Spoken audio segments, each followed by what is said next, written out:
Okay, it is 6 o'clock and we are calling the June 9th Albemarle Planning Commission work session to order. Madam Clerk, can you establish a quorum for us, please? Yes. Miss Brown, Here. Mr. Moore, Here. Mr. Murray, Here. Mr. Carazana, Here. Miss Firehawk, Here. Miss King, Here. and Mr. Claiborne is absent today. Okay, moving on to the consent agenda. Is there any commissioners who'd like to pull an item from the consent agenda? Hearing none, do I have a motion to approve the consent agenda? So moved. I have a motion. Do I have a second? Second. Miss King, Abstain. Miss Firehawk, Aye. Mr. Carazana, Aye. Mr. Murray, Aye. Mr. Moore. Aye. Miss Brown. Aye. Thank you. All right, moving to our work session. CPA 2021-2 AC 44 work products. We have the staff information, please. Yes, thank you. We're excited about this opportunity to come talk to you all about this tonight. You'll recall we adopted AC 44 back in October of last year, and it became effective January 1st of this year. Staff's been working on 5 work products. We want to talk to you all about that. We took these to the board for their review and blessing back in April 15th.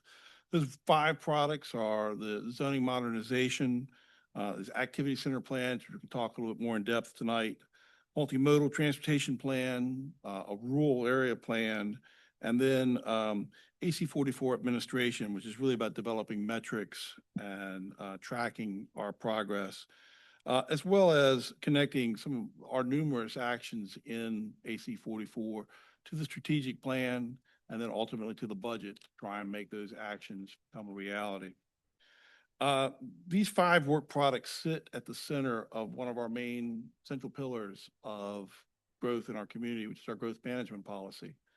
They're designed to, with Weldon Cooper telling us that within the next 20 years, we can expect 31,000 people in our community.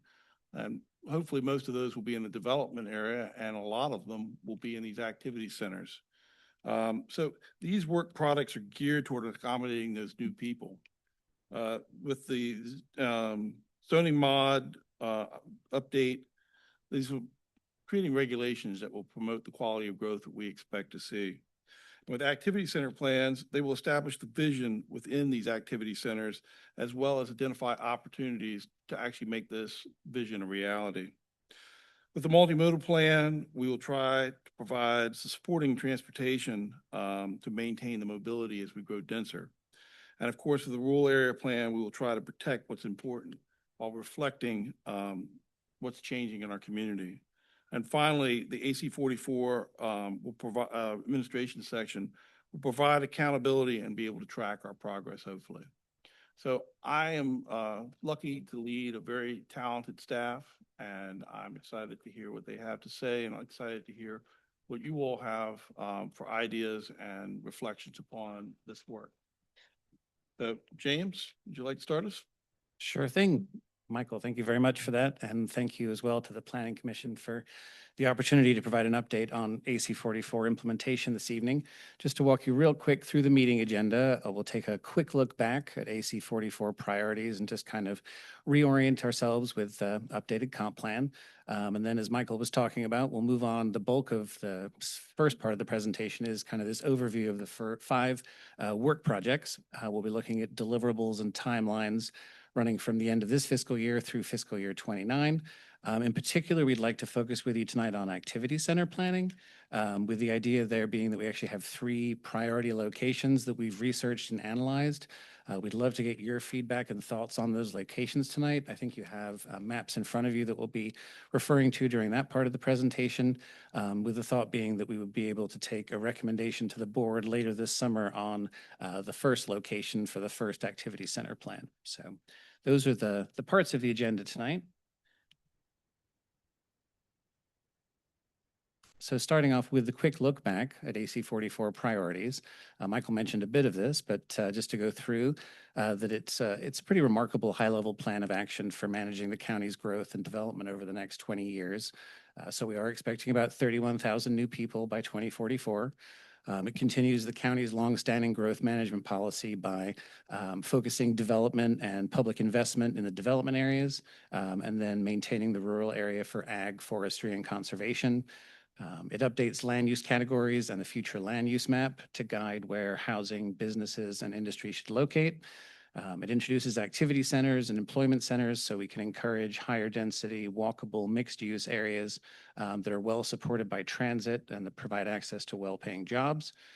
It includes community design guidelines to encourage connectivity, excellence in design, and access to parks and recreation. It builds on all of the existing county plans, the strategic plan, Housing Albemarle, the Climate Action Plan, the Economic Development Strategic Plan, and lastly, it identifies 7 big moves to guide AC 44 implementation. Also don't want to pass by talking about the development of AC 44 without mentioning the strong foundation of community engagement across all 4 phases of its development. Some of the stats here, you can just see the wide range of different approaches that the county used to reach out to community members as part of AC 44's development. And in the end, we had more than 2,700 people participating in those engagement opportunities. So that brings us through to the 5 work projects. We're going to go through each in turn, again, talking about timelines, deliverables, and details, starting with zoning modernization, then multimodal transportation planning, rural area priorities and the rural area plan, AC 44 administration, tracking and reporting. And in bold there, I moved activity center planning to the end since we'll be spending a good deal of time tonight talking about that in particular.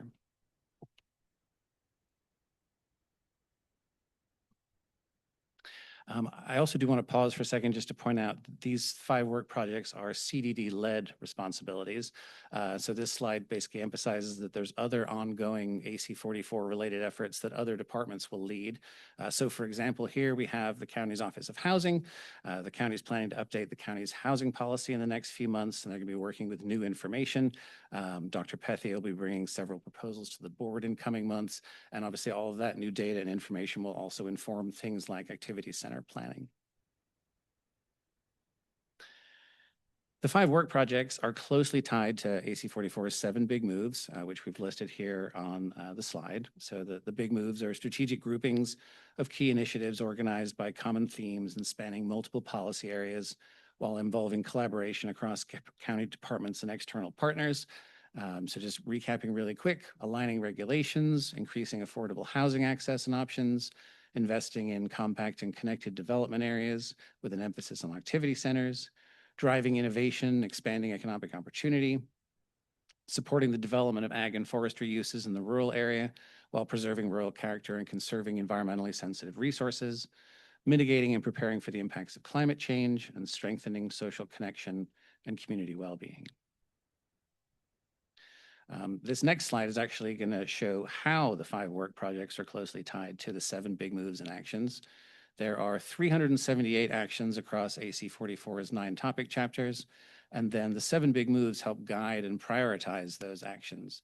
And in turn, the 5 work projects directly address all 7 of those big moves and the prioritized actions. So the next little part of the graphic here just illustrates some of the primary connections and then also the secondary connections. So you see when you combine those 2, you can really see kind of the fine mesh of connections between big moves, the 7 big moves and the 5 work projects. Also just highlighting that the 5th work project, AC 44 administration, does connect to all 7 of the big moves as well. That brings us through to the next slide, which provides kind of an overview of timelines and deliverables for each of the 5 work projects. So you can see here that we're starting at the end of this fiscal year, moving through fiscal year 29. We're going to go through each of them in turn in a second, but I do want to emphasize how all of these activities are going to require coordination and collaboration among county departments, as well as with county leadership, external partners such as VDOT on transportation planning, as well as the broader community. So here we are with zoning modernization, or ZMod, as sometimes people refer to it in short. This is the comprehensive ongoing update to our 40-year-old zoning ordinance to make the regulations clearer, more consistent, and better aligned with the community's vision for the future. Where we are right now in fiscal year 26 is streamlining the current ordinance and a format update. Looking into next fiscal year, there's ongoing community feedback. And then in fiscal years 27 and 28, drafts of the final phase 2 and phase 3 zoning ordinance. So that's the first work project. That brings us through to the second one, multimodal transportation planning. The first action in AC 44's transportation chapter is to develop a multimodal transportation plan. What is a multimodal transportation plan? Well, it's a comprehensive, forward-thinking look at transportation across the entire county.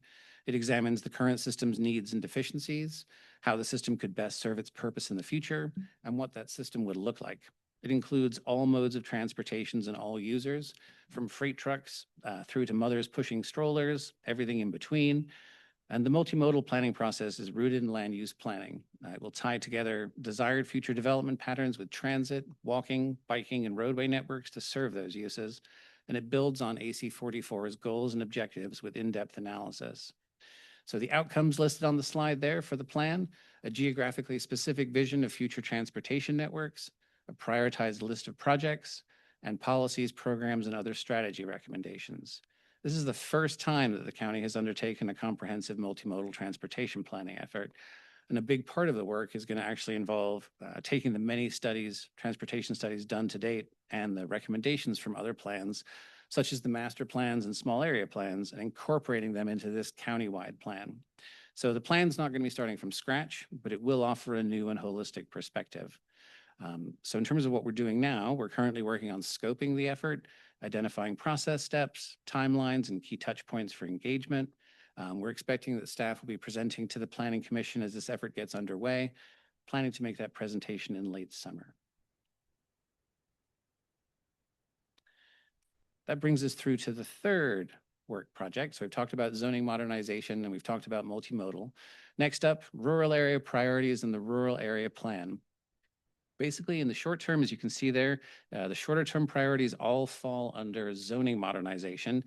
There's 4 priorities for the rural area: revising regulations for special events on historic and heritage properties, investigating the feasibility of additional permitted uses for registered historic properties, exploring ways to enable small and appropriately scaled agriculture-related businesses and support services, and considering modifications to expand opportunities for diverse revenue streams for agribusinesses. Looking ahead to fiscal year 27, the completion of a detailed existing conditions analysis will identify key rural area resources, including important areas for terrestrial and aquatic biodiversity, active agricultural lands, historical resources, and drinking water watersheds, as well as other key resources that may be identified during future public outreach. And that analysis is going to result in identifying rural resource conservation areas as priority conservation targets and lay the foundation for the rural area plan. So you can see there at the bottom of this slide, fiscal years 28 and 29, the beginning of rural area plan work, and future work will identify additional non-residential land uses that support the rural area economy, including local ag and forestry, recreation, agritourism, and other revenue-generating uses in line with AC 44's big moves. And the rural area plan will outline methods for integrating those uses while maintaining rural character and conserving priority resources. Bringing us through to the next work project, AC 44 administration. Basically, across all of the work projects, CDD will coordinate with the county's performance management staff to develop and use a set of project metrics, including the land use build-out analysis, to track the progress of the integration of AC 44 actions into the strategic plan's goals and in line with AC 44's big moves.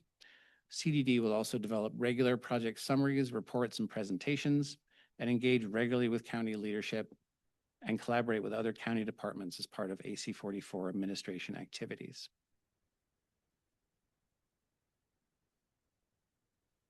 That brings us through to the 5th work project, where we'd like to spend a good deal of time with you this evening, activity center plans. Activity center plans are expected to accommodate a significant proportion of the county's future growth and economic development. They encourage high-density, walkable, mixed-use areas across the development areas. The concept of centers is not new. We've had it around since the adoption of the neighborhood model principles back in 2001. But what is new about AC 44 is its targeted focus. There's 22 activity centers and 8 employment centers, whereas the 2015 comp plan had more than 50 such centers. And the last item there, just mentioning that master plan recommendations will be folded into the next generation of planning activities in the county, which includes activity center planning. This is the map of activity centers and employment centers from AC 44.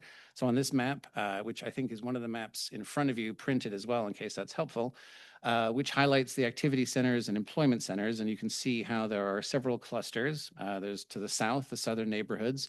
To the east, you have Pantops. To the west, you have Crozet. And there's several clustered centers up and down the Route 29 corridor, north and south. So regional centers have the most intense commercial and residential uses with a large mixed-use core. Community centers and local centers are smaller. They tend to provide services to surrounding neighborhoods. Employment centers are clusters of office, R&D, flex, and light industrial uses. And their goal is to expand employment opportunities for area residents with good paying jobs. That last item on the slide there, just want to emphasize how activity center planning is also key to effective multimodal transportation planning, given that land use and transportation are interdependent. To help enable dense and mixed use and walkable activity centers, we need an effective multimodal transportation system that provides increased mobility.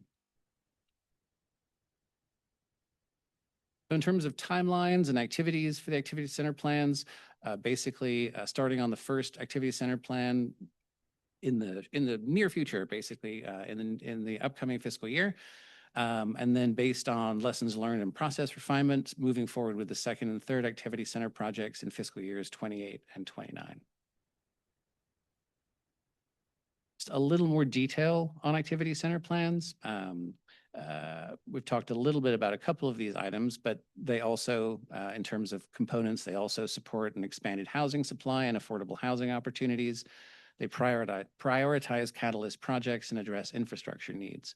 So each plan will provide a detailed look at a defined study area, incorporate collaboration with property owners and community stakeholders, and result in a list of county-led investments, catalyst projects, tools, and actions needed to achieve desired outcomes. A set of key questions to be addressed by the activity center plans are here, asking what are the major factors driving development now and in the future? Where are the best public investment opportunities now and in the future? What features and amenities are needed to attract quality projects? What are the major constraints on achieving activity center goals? What are the timeframes for opportunities? What policies and other tools are needed to help make activity centers a reality?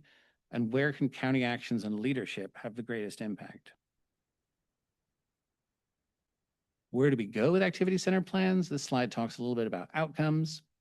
Activity center plans will assist and inform strategic public and private investment and decision-making in the development areas, provide new opportunities for jobs, multimodal transit, affordable housing, parks and green space, environmental protection, climate action, equity, overall quality of life.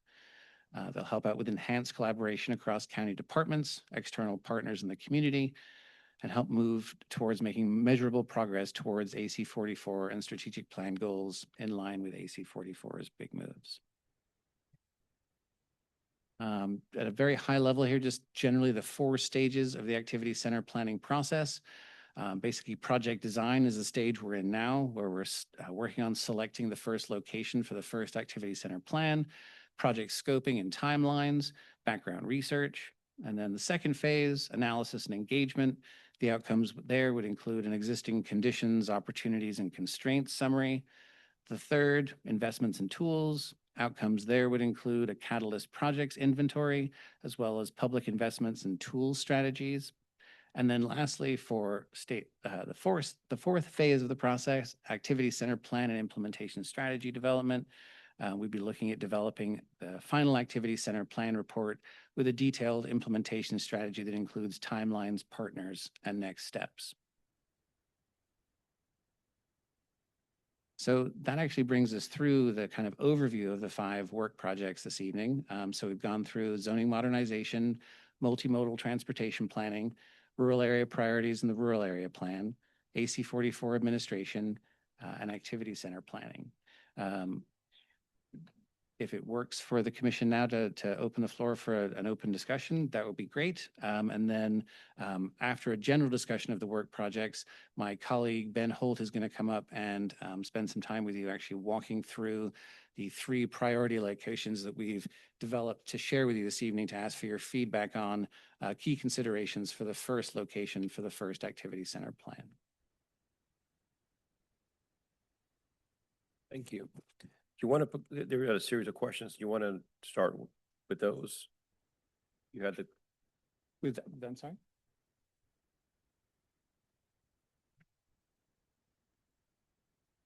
Do I have a series of questions? I think probably the best place to start would be we're gonna have to lead in their discussion. Yeah. George, I'm ahead. why don't we Okay, start with just the passed. let's start back with the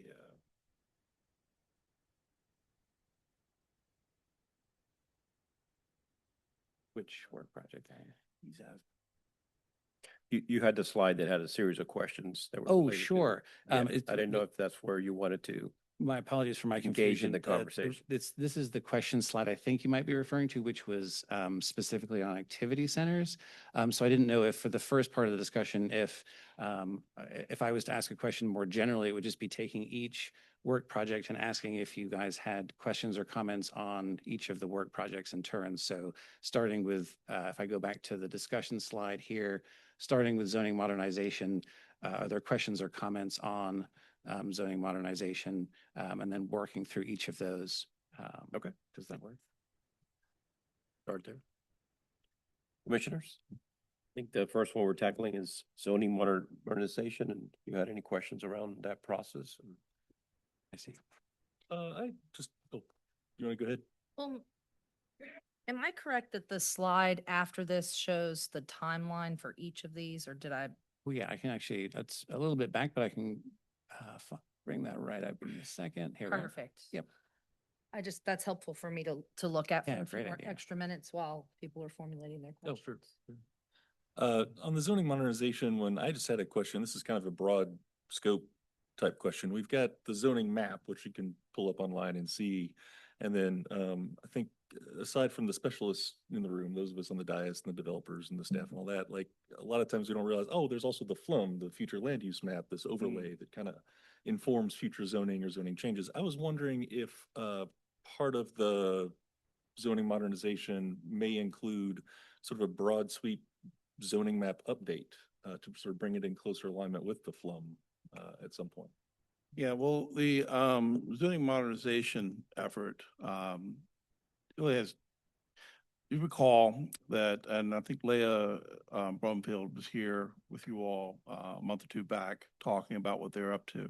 And there really is 3 phases. The first phase they've already completed. It was trying to create an outline for a new ordinance, as well as dealing with some of the more administrative chapters of the zoning ordinance and trying to bring the language into sort of a readable, kind of straightforward, common sense way and a little bit less jargony. So they did that and completed that last year. Now they're working on taking the remainder of the ordinance and sort of moving it around into the table of contents, if you will, the structure of the ordinance. And so that's what they'll be working on this year. Now, to your question of, okay, great. So how does this thing start to accommodate the growth that we want? How does it sort of set the land use pattern that we might expect to get increased density or meet other aims of the AC 44? That's more of a phase 3 aspect of it. And I think in part, some of this will be, you can see what we're talking about with the AC, with the activity plan process, is to sort of go around some of these areas around within our development area and try and talk about where are the opportunities for either increased density and housing and or commercial opportunities, whether that is sort of infill services in a mixed use setting or jobs. Now, I think that leads back to a vision of what does that mean to the zoning? And I think the zoning in the phase 3 will be looking at both the standards of what good form of development is, as well as uh, are the districts that we have suitable? Do they meet the needs we have? Do we need to combine some? Do we need to add a few? And as we go through that, I think the question about how does that play out on the zoning map, and does there need to be a comprehensive rezoning, or at least a zoning that looks at portions of our development area, will be questions that will probably inevitably come up. Those questions, I think, are slightly postponed, where we try and work on trying to deal with a problem we have with an ordinance that's been written for over 40 years, that have, we jokingly call wormholes. You're reading over in this section of the ordinance, and all of a sudden you got to go back over to here, and then over to here. Totally. Because it's amended so many times, in some respects, it sort of loses its logical consistency. Yeah, yeah. So we're just trying to wrap our heads around that before we really start talking about what districts maybe need to be combined or eliminated or added. And so that may get to what I think what your question is about It the is, yeah. zoning map. Well, and thank you for that. And I definitely just want to, I didn't say so before, but I really, really appreciate the move toward plain English and better organization and just clear language, and simplifying the uses in each zoning category, and you know, it's the work that staff's been putting in, and some of which we've seen. I really, yeah, thank you. I'm grateful for all that. Yeah, I was just thinking, uh, as somebody who tends to put carts in front of horses, my apologies, but in this cart, you know, when I look at the future land use map, and then we got, it's almost like a shadow zoning map, that like, oh, any zoning request bit by bit will come through that way. In my mind, I'm like, wouldn't it just simplify it to just sort of like change the zoning with, you know, in accordance with that map? Yeah, and it'll be interesting to see as we go through the activity center planning process, Mhm. to what extent we might do that. I Mhm. think obviously the intent here is, you know, the master plans really served us as a community quite well. As somebody who was a planner here in the early 2000s and didn't have the benefit of the master plans, Hmm. when we were getting proposals, it was sometimes hard to sort of have the granular understanding of what's really going on in these neighborhoods. I think as we've used those master plans, it sort of helped us with the flum that we have now. Our flum sort of takes all those master planning.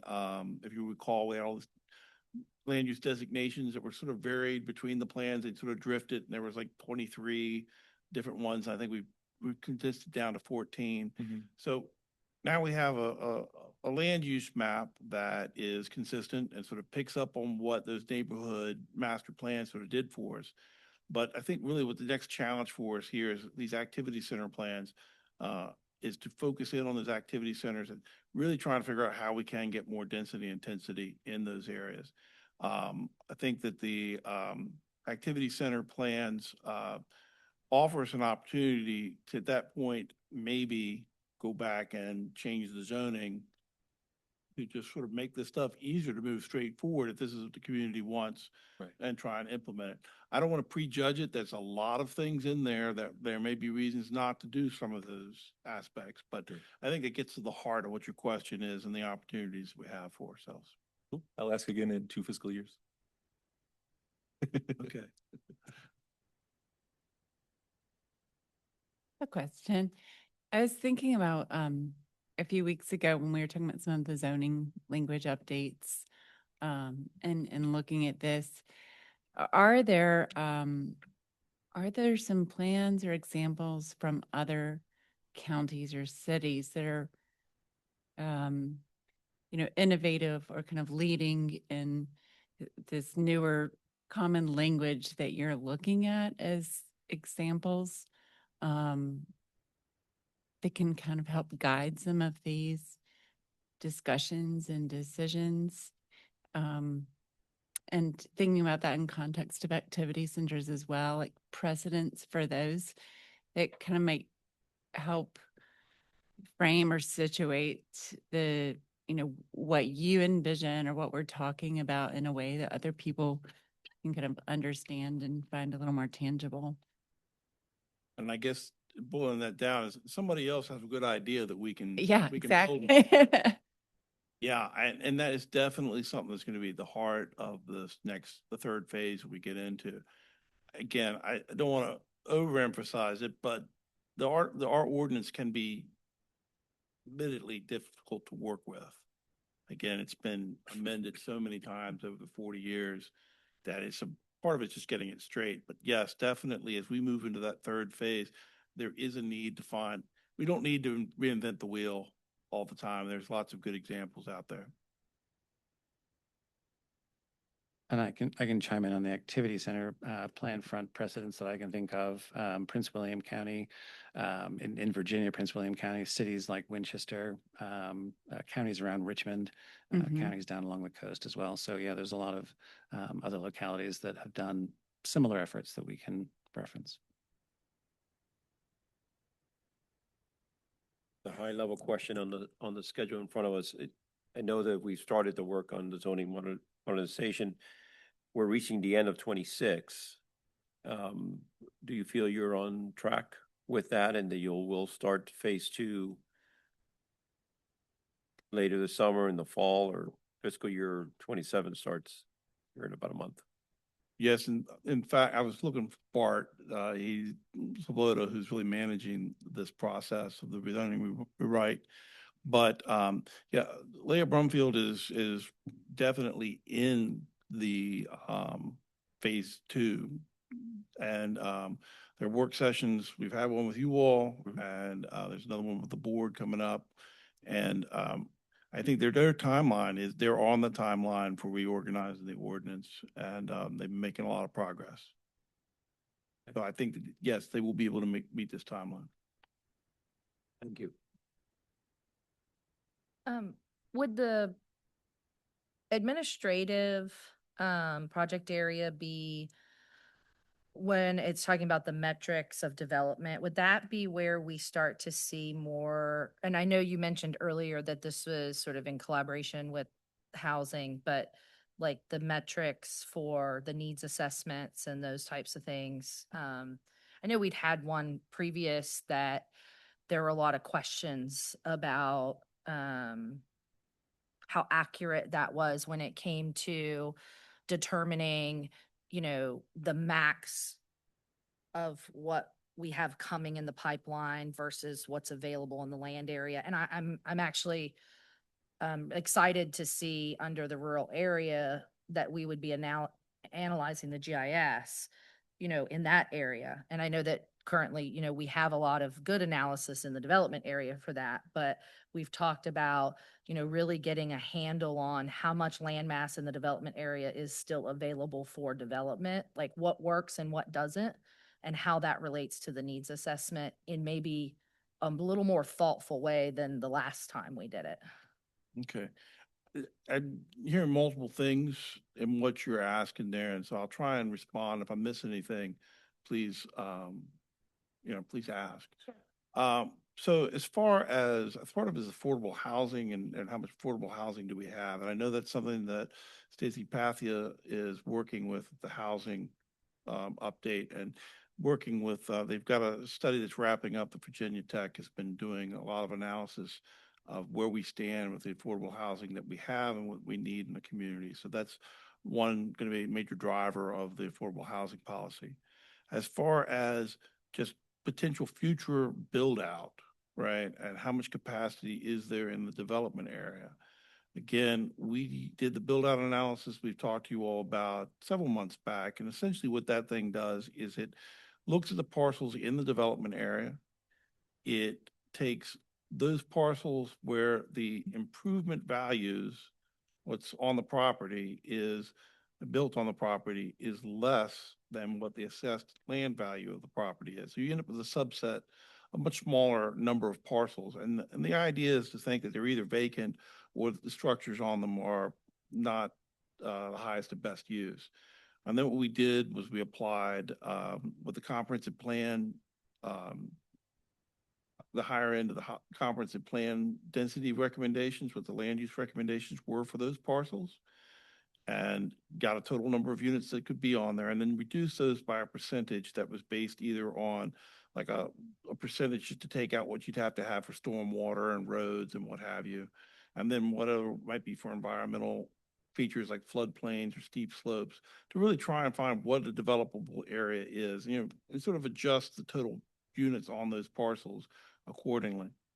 And with that, we were able to judge what's in our pipeline and what, we've already have approved, but hasn't yet been built, plus these other parcels that we could expect to redevelop, reasonably redevelop in the future. That's not, I want to stress that that doesn't count all. There'll be other parcels that will redevelop that don't fall into those two categories. But this is just a means of the build-out analysis to understand, do we have enough capacity to go back and meet this projection of 31,000 people coming to our community in the next 20 years? And the response was yes, that there is theoretically enough capacity. And obviously, we're trying to also push that a little bit farther with these activity center plans to try and find ways to, on some within areas through identifying investments and identifying and setting a tableau that hopefully the developers will accept as something that can be developed, that we can meet those goals for our population needs within the development area without expanding it. And then the final thing, I heard you talking about the rural area. And with that, it's not so much of development capacity or how many houses we can get there. I think the GIS analysis for that is, it's more of a sensitivity analysis. And it's the idea of what areas would be most affected by change, subdivisions and what have you, and trying to get those things that will protect some of those key resources while at the same time looking at how things have changed in our development area, in our rural area, and recognizing that some of those places may be more tolerant for at least some commercial types of uses that are consistent with our rural area goals. So just to clarify, and I apologize if I wasn't clear the first time, I appreciate the part about the rural area. I understand that it's about resources and not about development. And I do see a difference between what the Housing Albemarle might be doing related specifically to affordable units. And I'm more speaking towards just development of more houses. And so Right. my concern with the build out analyses that have been previously presented continues to be the words theoretical and readily available. And, those are all hypotheticals related to what developers might do. And we have no control over that. And so the control of that comes from the market, in my opinion. And so if a space on a piece of land is not marketable as developable, whether we have an activity center there with a pretty drawing on it, doesn't actually mean someone's gonna develop it. Agreed. And so I am interested in the administrative, if I'm asking if the administrative section of this is where we might further analyze that theoretical build out. And how are we actually looking at real hard numbers? Well, the hard part about this is it's very difficult to sort of say, this is what's going to happen in the future. These parcels will develop and we'll get this much development of it and that'll be fine and don't worry about it. Right. I mean, we are left with kind of like, some of this is theoretical. Now, what are some of the practical things we can do? I do think the activity center plans do bring value, whether or not it's a pretty drawing and everybody in that drawing actually builds out what we're talking about.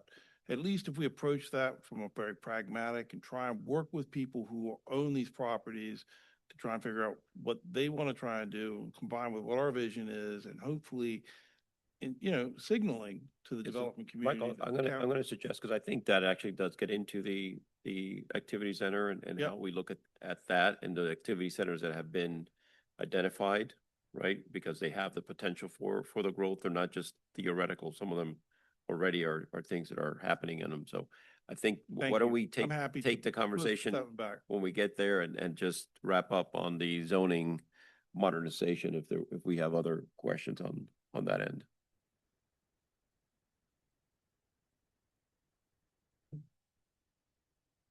All right.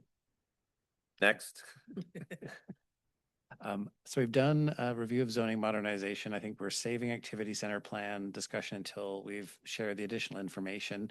So that would bring us down to questions on the multimodal transportation planning work project. Go ahead. So on the on the multimodal transportation plan, I mean, one of the first things is I hope, what is the county doing to actually make sure that we have products the staff can use to get the data that we need to provide quality analysis? I feel that, for example, do we currently have a county license for Strava Metro? Or streetlight or other technologies that could be used to analyze existing pedestrian and multimodal traffic. I think that's important to make sure that we have the right tools to be able to do that kind of analysis, so we can see the kind of detail. It's frustrating to me that often projects come before us and we always talk about traffic count of cars and we pretend like pedestrian data doesn't exist. And we need to get to the point where we stop pretending that pedestrian data doesn't exist.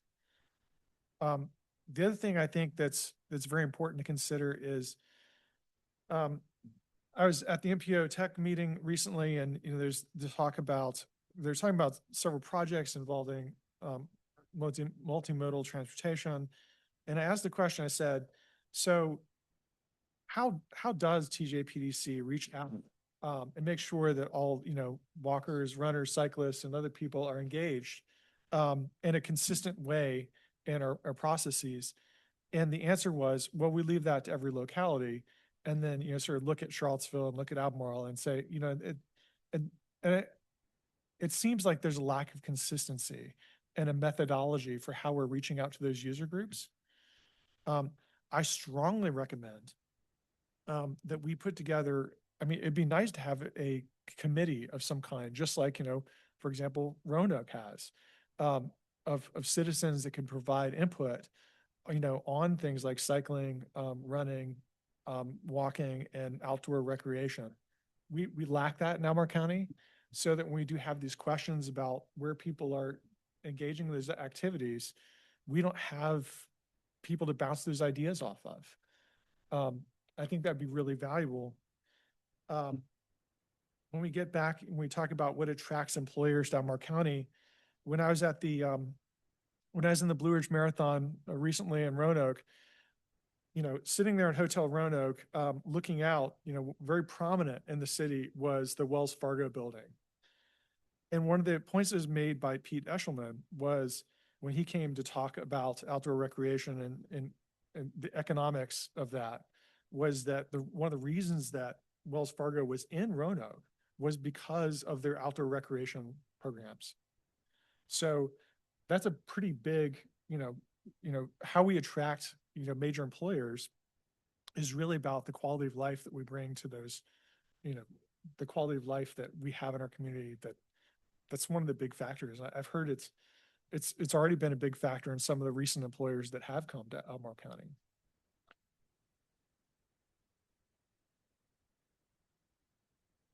Oh, actually, I did have one more thing.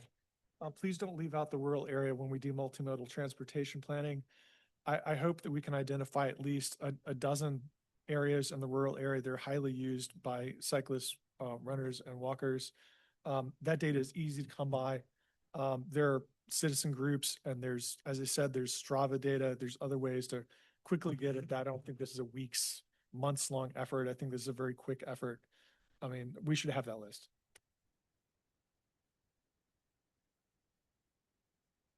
The point that I wanted to raise was on partnerships, right, with UVA and the city. I mean, obviously the multimodal plan has to include UVA and the city. And there's been, UVA has done several in the last decade, or at least one in the last decade, two or three in the last 20 years, which involved city and county as well.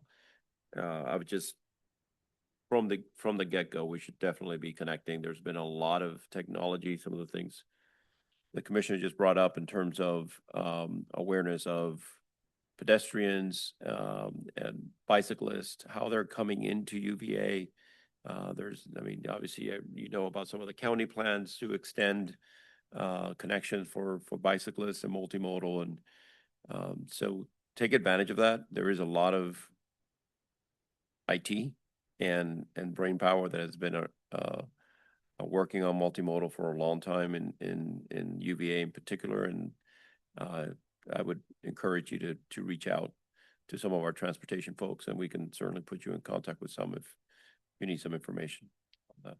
Appreciate that offer. I know, that obviously the county is, a donut, and the donut hole in the middle is the city and the university.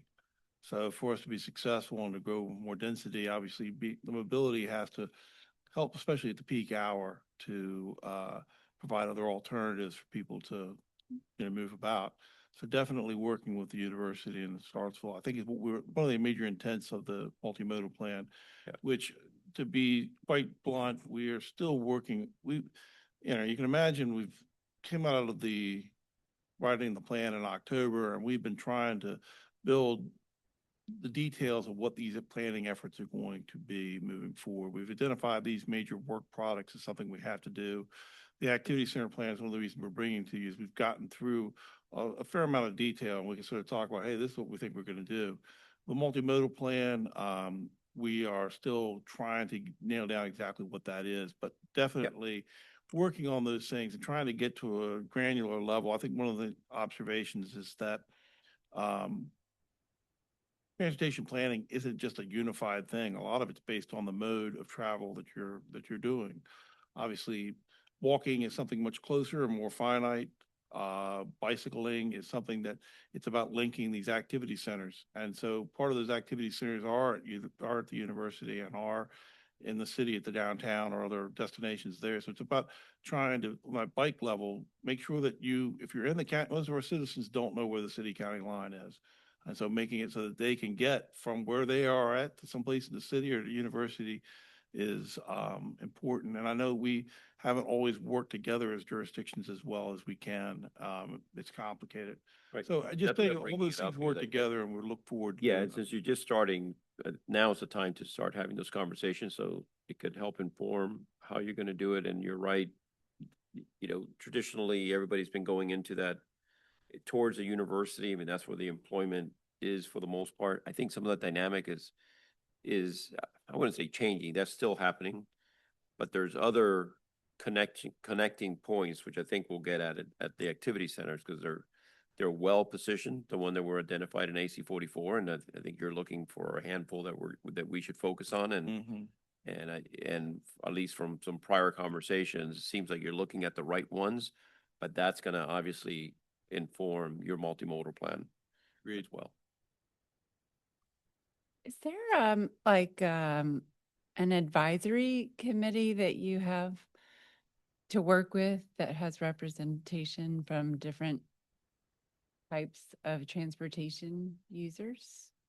A lot of the work that we do, at least regionally, goes through the metropolitan planning Mhm. organization.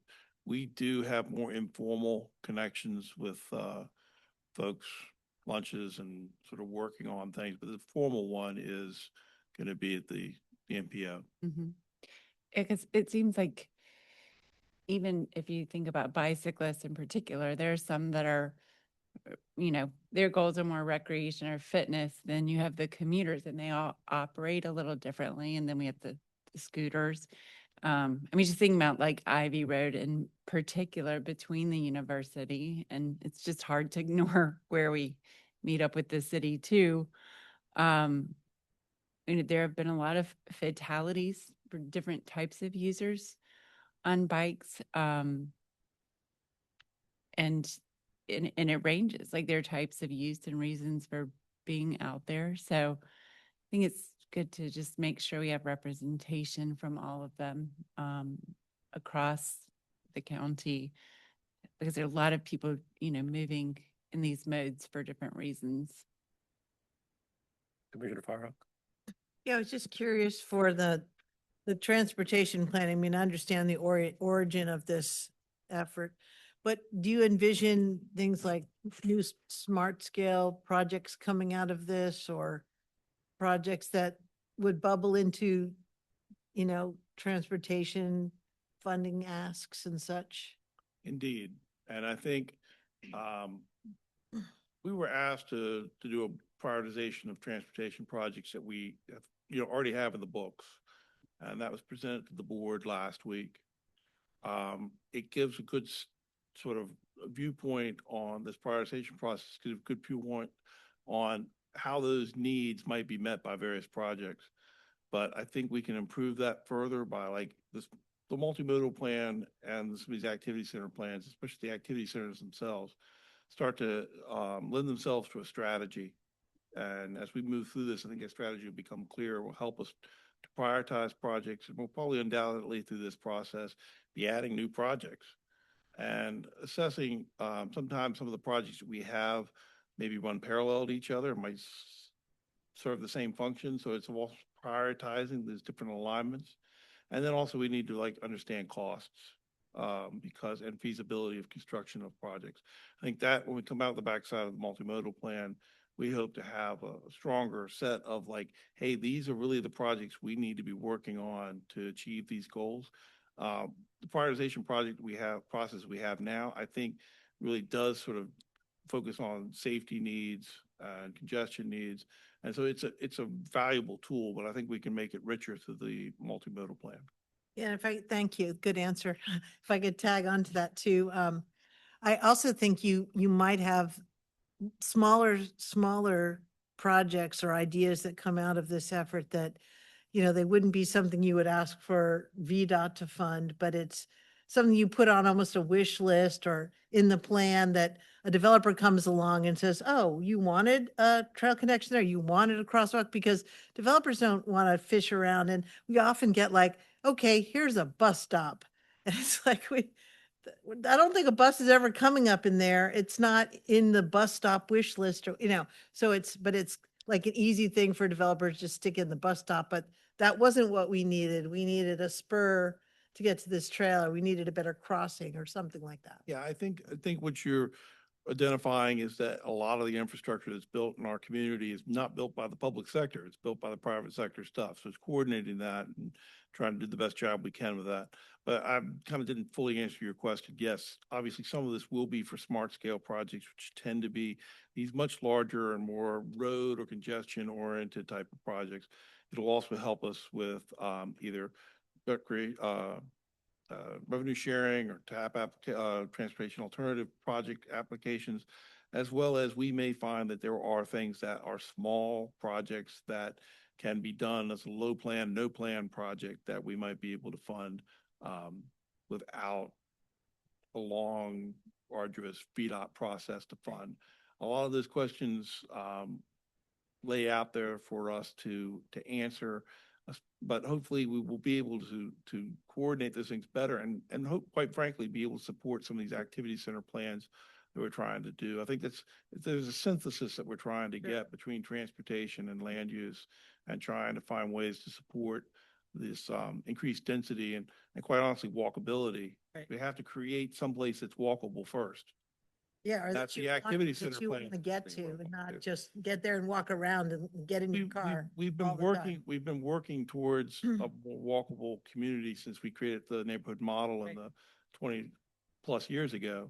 And in some respects, I'm not quite sure we've achieved these centroids, if you will, or focal points where people can go and walk and that we can ultimately accrete upon to the surrounding neighborhood. So this is a very intentional effort to try and look at how to focus the resources in areas to increase density and provide supporting transportation uses.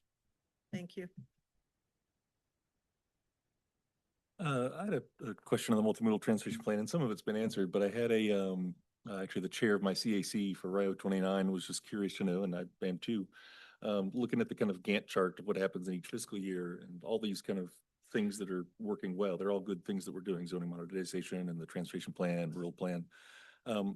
Just to expand a little bit more on how those processes kind of talk to each other along the way over the next few years in terms of developing that plan while also developing activity centers. How do we, so what are the staff and internal processes for how we kind of link those things up?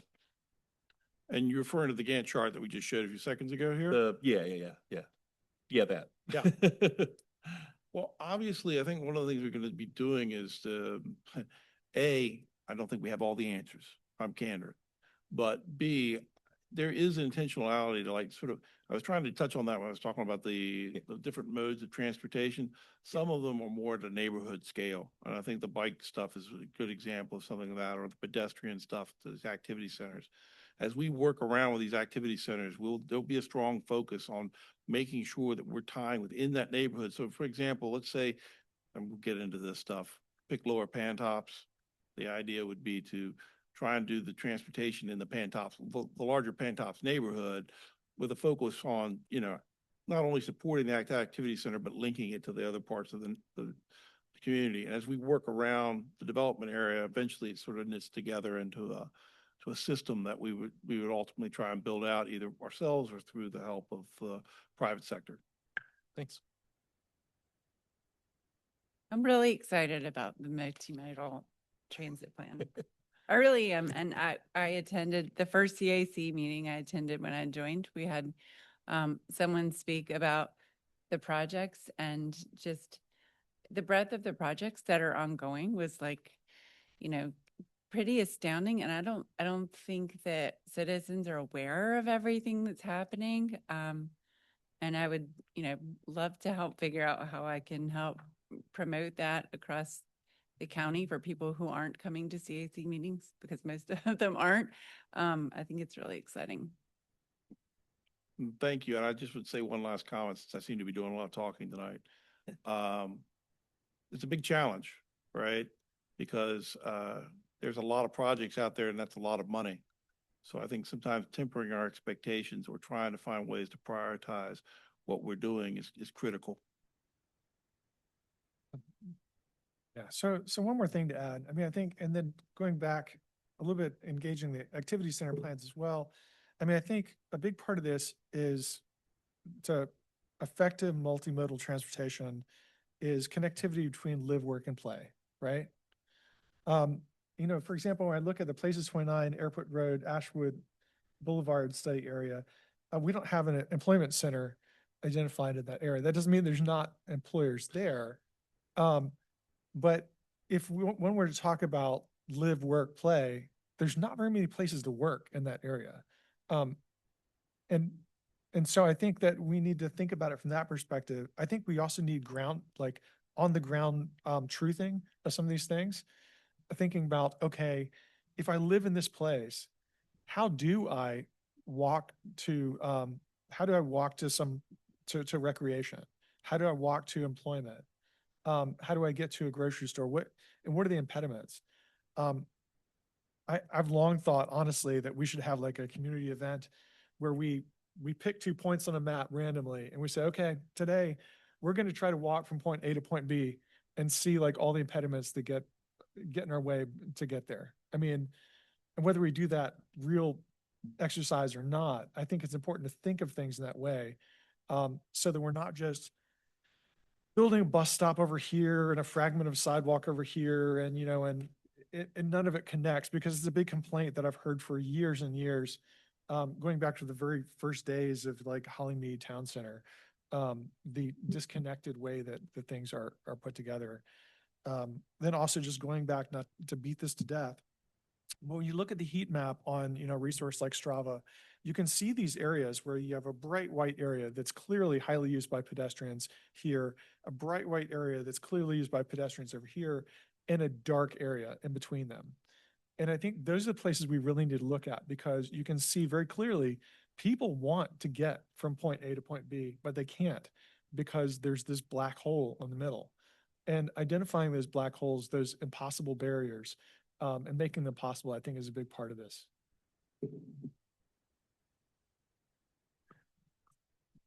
What's next? The rural area? I think that would be the one remaining work project to discuss before continuing on to the detailed review of the locations for.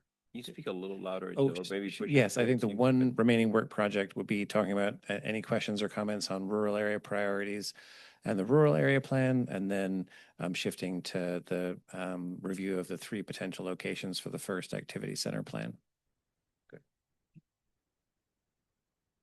Go ahead. Okay. I know you've just been itching to jump on. Waiting with excitement. Okay, so, You can feel it. so first, some of the things I think that should be really included here too. The rural area plan, I would expect to see, include our biodiversity hotspots. They're smaller areas of significant biodiversity importance that I think, should be one of our metrics of preserving those rare places and species, that we know about. Not hypothetical rare places, places that could be in a forest block, but real places that we know on the ground. Obviously historic resources, large habitat blocks, but I think we need a stream health analysis. One thing that's like woefully lacking when we talk about water quality is looking at like how many streams lack an adequate buffer, for example, in the county. I think that's doable in GIS. I think we should identify and correlate that with the streams we know that are impaired. And so that we can correlate, well, here's an area where we obviously need to put more resources, do it through the Stormwater Conservation District or other programs to get stream buffers in those areas. I think there should be an analysis of farmland, looking at both prime agricultural soils, but also those people that are currently engaged in, that are in the land use valuation program or that we know of that are, engaged in agriculture, so that we can actually have a map of where agriculture is in Albemarle County. We don't have that right now. Other counties actually have like A1 zoning, like agricultural zoning. I think it'd be great to get there someday, but we can't get there unless we even know where agriculture is in Albemarle County. As I said before, I think outdoor recreation is something that we really need to look at. Other localities, like Roanoke, have done a spectacular job in this. Loudoun County, I think we should have a plan for really looking at sustainable outdoor recreation. And then also community cultural resources, and really taking an inventory of those community centers, other places that provide sort of the fabric of community, be it the Ruritan clubs, the country stores, other places that provide community gathering places, so that so we can sort of tie that together. And then lastly, and this is more of a question, as we go through the zoning modernization, we talked about consolidating some of those land uses, and this kind of gets to your question you had. It seems like there are current areas right now, the rural area is all one color. And I think it'd be nice to see some of those areas that we have as historic uses in the rural area, be they lumber yards or other uses, and get to the point where at least on a comp plan level, we can think about like what color we might assign them. And that may not be the same color they had in the past, may be a more specific color. That makes sense. So for example, where we have a place that's right now just designated industrial, maybe that's lumberyard. So thinking more specific about those places. So, and then as I said before, I think there is multimodal transportation in the rural area. I think we need to make sure that when that piece happens, that there's at least not extensive, but at least some attention to the fact that there is multimodal transportation in the rural area. And even around, some of our communities like Batesville, there's a lot of people that will travel to their country store, to those cultural centers. It's really important when it snows or there's other bad weather that they can access some of those resources. So. Thank you. Other commissioners? I just wanted to chime in and echo one part at least of what Commissioner Murray suggested there, which was the part about understanding the rural economy and where the farms are, what they're producing, what's in the land use valuation, just so we have the information and can assess the degree to which those things are supporting a rural economy and agricultural economy. And I also didn't see in here, and I don't know why, I think, but I just wanted to bring it up, where in a rural area plan might be consideration of potential sites of development area expansion. Not to, again, like harp on the raw nerve that seems to come up every time this comes up, but we've got a home with, you know, some aunts and uncles and mom and dad that live here, and every bedroom's got 2 kids in it, and we're rearranging some furniture to maybe pack another kid in it because mom's pregnant, but aunt's pregnant too, and there's more kids coming. So like, where are we gonna get more rooms? In the future, not today, but in the future. And if this is a long-term plan, that's one of the things I think we might want to consider for the future. Couldn't you consider that in the void, right? So if you say, here's our historic resources, here's our most important natural resources. Here's our, when you take all that out and then you subtract them, what you're left with, the areas in between are the places of lower value.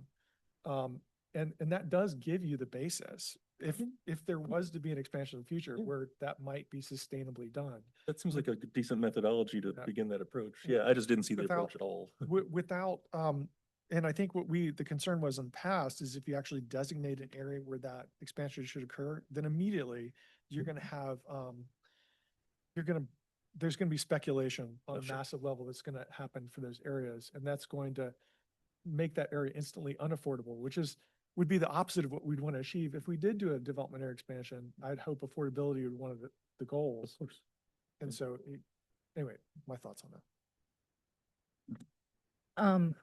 I would like to echo what Nathan said, obviously, and then also consider thinking outside the box on what the zoning of those areas could be beyond current designations that we have. So can there be a middle ground for not 2-acre parcels, but something minimum half acre that helps to preserve rural components? Also taking into account environmental factors, but not forcing developers to go into the protected rural area and spread even further out. Because right now, we're missing the opportunities where we can have a product that is highly desirable in housing. Well, I think you bring up an interesting question, which is that we've talked for years about clustering in the rural area. And I think there's an opportunity there to look at, we've had some recent discussion about trailer parks, for example.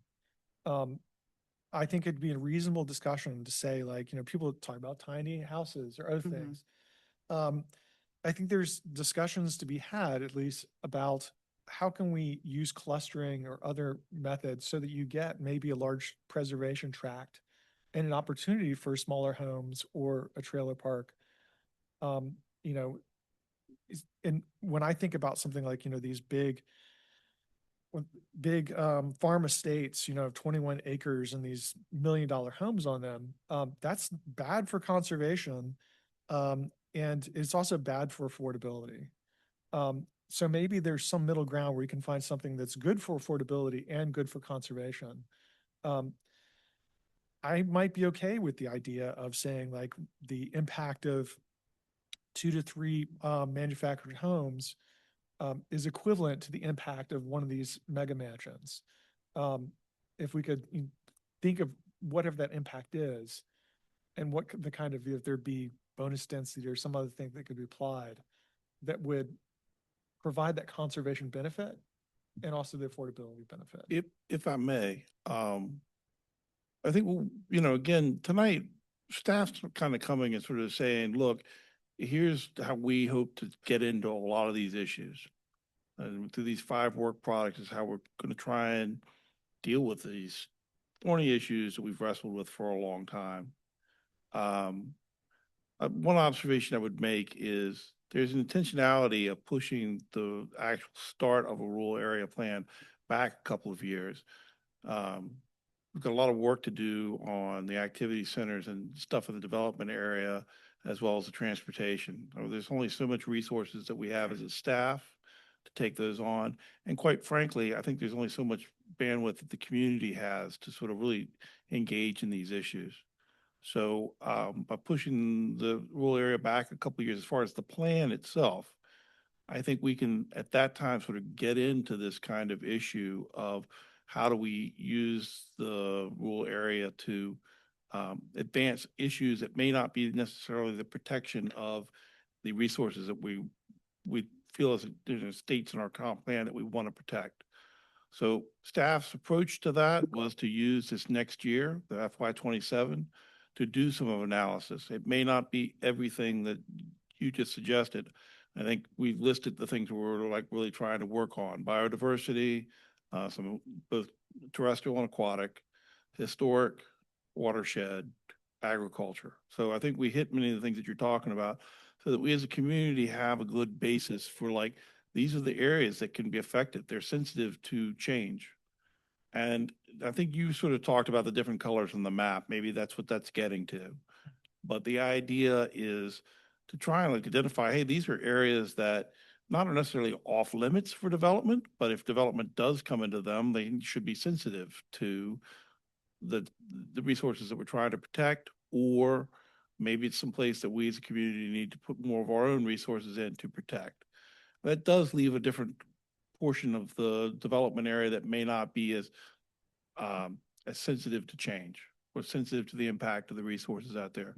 At that time, when we get into the plan and we can agree on what it is that is important to us to sort of like protect, that leaves questions about how do we use the rest of it effectively.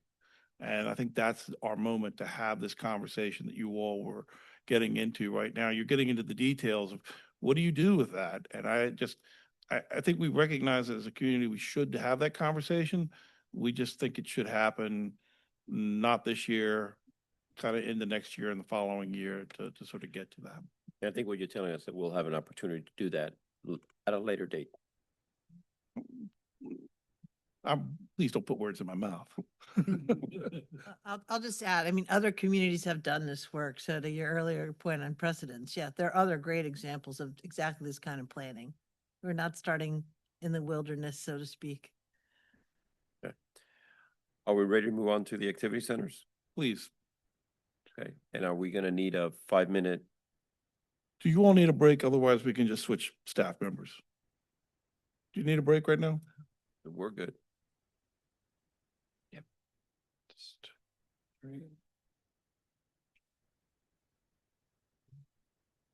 Thanks.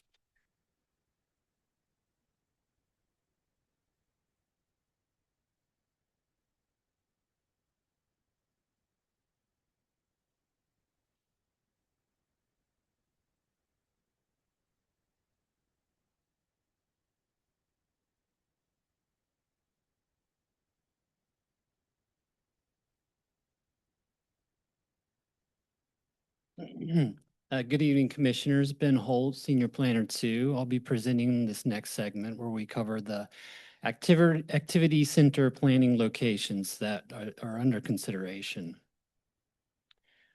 So the long-range planning team has conducted background research and a scoring analysis for 6 major activity center clusters across the development areas. We did this drawing on existing master plans, recent rezoning activity, area VDOT projects, property ownership patterns, GIS analysis, online planning resources, and internal staff discussions. Locations not carried forward into the scoring analysis included the Village of Rivanna, Fontaine Research Park, and county areas along Ivy Road and Crozet. Our research indicated that these areas were either part of a recent master planning effort or they were lacking in development or redevelopment potential and meaningful county leverage points at this time to make activity center planning productive. The effort identified 3 priority locations for activity center planning. And those areas are the Route 29 North area from Airport Road southward to the vicinity of Ashwood Boulevard. Second, the Route 29 area in the vicinity of Raya Road. And third, the South Pantops area adjacent to the city of Charlottesville and the Rivanna River. For reference, the other 3 locations evaluated included the northern portion of Route 29 from the county line south to Airport Road, Also, the Route 29 area from Dominion Drive to Hydraulic Road, as well as the southern neighborhoods. These particular areas did not score quite as high as the 3 priority zones that we're discussing.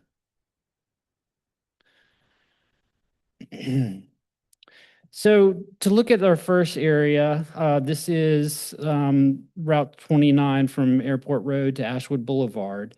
We'll share some of our highlights from our research and findings for these 3 priority areas, and then we'll acquire your thoughts and your feedback during our following discussion period. I'd also like to note that after this meeting, we'll be taking our recommendations for the first activity center plan location to the board in the coming months. So this first location, Airport Road, it features significant areas of planned residential development, a county-owned parcel with trail easement potential, undeveloped land in the adjacent rural area between Route 29 and Berkmar Drive, and an extension to Berkmar Drive that could potentially improve north-south connectivity. With the Places 29 master plan now more than a decade old, strong private sector interest from multiple landowners, and major nearby investments underway at North Point, North Fork, and Rivanna Futures, the area could be ripe for a fresh planning effort to address land use, multimodal connectivity, new housing, and affordable housing, and to consider this location's development area boundary in a coordinated manner. The county could consider expanding services and facilities in the area, for example, a new high school, a recycling facility, county offices, healthcare facilities, fire and rescue, excuse me, fire and rescue facilities, and just that would serve as a northern hub for new residents and businesses in the area, as well as an investment fund for a county-led affordable housing effort. Working this area would be a county-driven effort that does not require coordinating with other nearby localities, which could help speed up the project's timeline. And I'm going to move on to the next location, and then we can come back to each one during our discussion period if there are further questions. So moving on to the Route 29 and Rio Road area. This long underperforming commercial corridor, which has aging buildings, fast surface parking, declining retail, includes the Albemarle Square Shopping Center, the Fashion Square Mall area, and the Arden 2 property. The 2018 Rio 29 small area plan focused on turning the Route 29 Rio Road intersection into a walkable mixed-use urban center. There are multiple development and redevelopment factors to consider in this area. This includes recent development with Home Depot, a Sheetz gas station application, and areas with redevelopment potential such as the Putt-Putt property and aging housing like mall-side apartments. Staff finds that county leadership support and strong multimodal potential make this an area where activity center planning could help the county address multiple priorities. The county could also take the lead in addressing the need for major park, recreation, open space facilities in the area, building on the Hillside Pocket Park and serving as a catalyst for renewed private sector interest.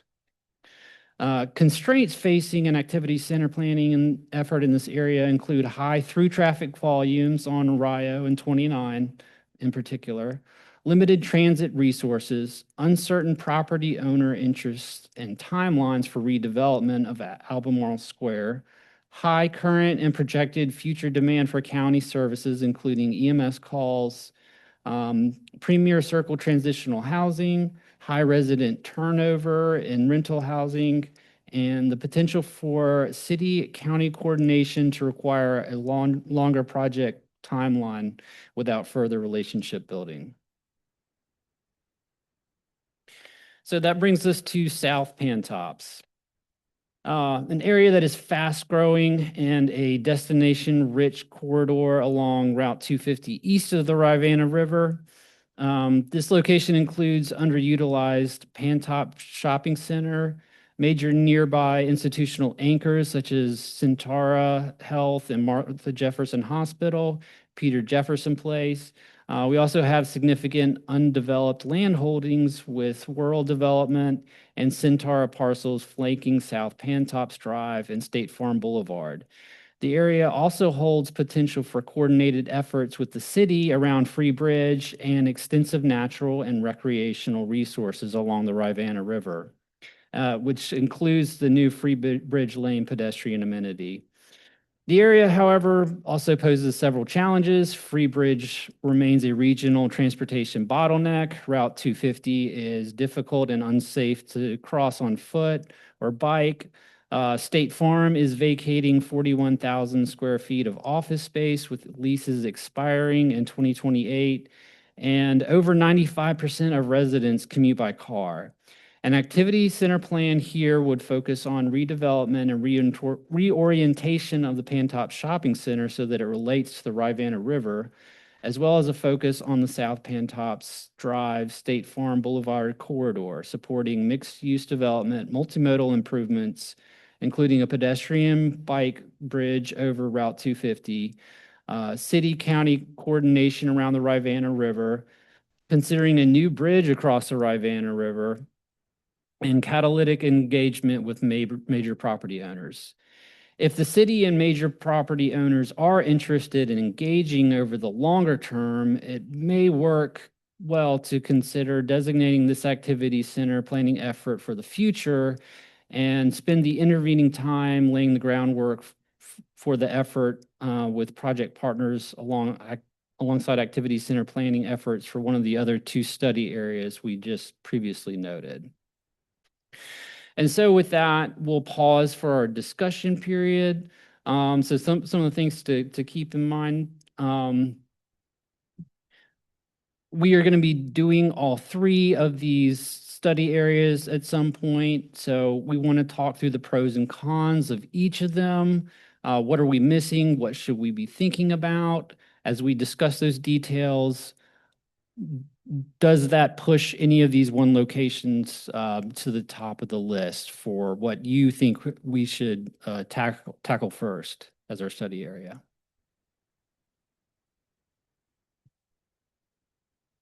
Sure. There's a lot of questions and that I'm sure we'll have sort of a meandering discussion, but I wanted to ask some sort of broad questions first, or at least processy type questions first. One is just that we had that small area plan for Rio and 29 that was adopted in 2018. I was just curious how an activity center plan may or may not differ from a small area plan, especially since one of the three also has a small area plan already. Yeah, that's a good question. Each of these things is sort of, we keep been joking, like, which one's your favorite child, right? You know, it's like they all have their pluses and minuses, and they all try and do something slightly different than the other one because they're different in some respects.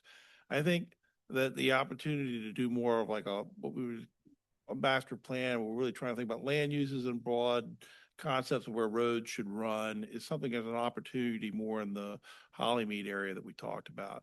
Whereas we've done a lot of planning in this corridor right next to 29 and Rio. We tried to, as you'll notice, focus in on a smaller area even than that. I think what this plan's opportunity is to really, if there is interest from property owners in that area to redevelop it, is to really get down to the brass tacks of what has to happen. How do we coordinate 3 to 5 to 6 properties in there? And so this one's on the other end of the scale. This is about really getting down into, you know, almost taking that opportunity plan and pushing it to, hey, this is what needs to be done. This is how we coordinate it in a way that you can't quite do if you do a rezoning on one parcel without working with the other parcel owners at the same time. Sure, sure. So I acknowledge that we've done a lot of planning up there and that people are going to be, wait a minute, you're doing a plan for doing a plan for doing a plan. But this is like, we sort of set now, this is our vision for that area. We're going to bring you the final draft of the form-based code here in the next couple months, which sort of sets that template. And this then becomes, if this area was selected, there are opportunities boiling around. How do we get those folks to coordinate their efforts so we can really leverage them into something in the near term? The, could you characterize the activity center plan as like a vehicle to carry out some of the small area plan things? I mean, I'm trying to kind of just grok it in my head a little bit. Yeah, I mean, I guess what I'm trying to say is that activity center plans may not always be a one size fit all. They will, I think, respond to it, but the idea here is to, with the activity center plans, is really to try and identify opportunities that are in these areas and what investments can be made, both in the private sector and where feasible or where the need is in the public sector. The sort of related to that, sort of waiting on the private sector in a sense, just with the experience we've had with the small area plan at Rio and 29, it took like 7 years for sort of any movement. And then we just got kind of a Home Depot, which is not really particularly compelling form-based code thing. No aspersions against Home Depot. This is not the sort of, urban style that we spent all that time working on. What kind of lessons did we draw from that so far? How are we going to help the activity center plans come to fruition maybe on a different pace than what we've seen with that small area plan? One of the things I would say is we need to consider different types of catalyst projects. Within the notes for these different areas, we talked about opportunities to expand recreation, particularly in these two Route 29 areas. They need some more cohesive trail networks. Greenway trails. I think there's opportunities for some smaller green spaces and parks that are hopefully connected. So, when thinking about those types of projects, I think that could be something that could kind of spur investment nearby, probably raise property values, would make adjacent properties really desirable for residential development, especially the high density residential development we're looking for. I don't know if there's other catalyst projects that you had in mind, Michael, to note. Well, I would just note one effort that so tonight we're bringing to you guys 3 areas that were sort of risen to what we think are areas that would be beneficial for us to study as a community. We're working towards a recommendation of what area we study to the board, as well as what exactly that plan would be. We are also talking in a process of reaching out to members of the community, be it developers or commercial brokers, some of the architects in our community, folks in the city, to try and get better understanding of what should be in these plans to make them a usable tool for them to try and make that something that will spur that development. And we have to try and find some way to get to this change that we talk about. And I think that's also an effort to try and get us out of planners creating plans for planners. And so in some respects, I think, as we work through this, we're hearing what your all's ideas are. We will further refine what that actual activity plan will do. And I think that's maybe a little bit of what I was starting to think about as I read through the documents for this meeting, was sort of how expansive or creative or transformative might we as a county be able to get in terms of like public investment in either is it not particularly transformative for pocket parks and some nice greenways, or more transformative in terms of like a real magnet, or what could have been the courthouse but isn't, or other kinds of things that are sort of larger scale that would really be a hub. And so I didn't know, that's again me putting carts in front of horses. I own it. Just again, thinking through how we kind of make some of those things come to fruition a little sooner rather than just have a lovely plan. I think that the Raya Road study area seems like almost like there's low hanging fruit almost. Like it seems like an easy place to prioritize because it's surrounded already with a lot of residential areas. You have these vast tracts of underutilized commercial and parking lots, the impervious area just makes me want to get out there with like a jackhammer sometimes.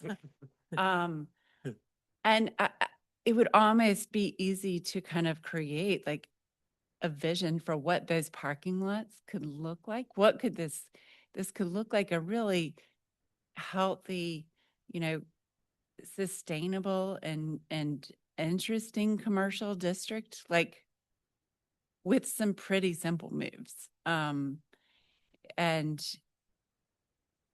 I mean, that just seems like an kind of a, and it has like interesting grade changes, right? You have the overpass, you have these, you know, even the Fashion Square Mall has the big berm along 29. So you have a lot to work with. Like it's not just laid out there.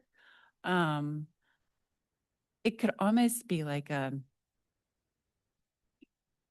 challenge that's put out to the public for design. I think it's there's lots of room for improvement with some easy moves there.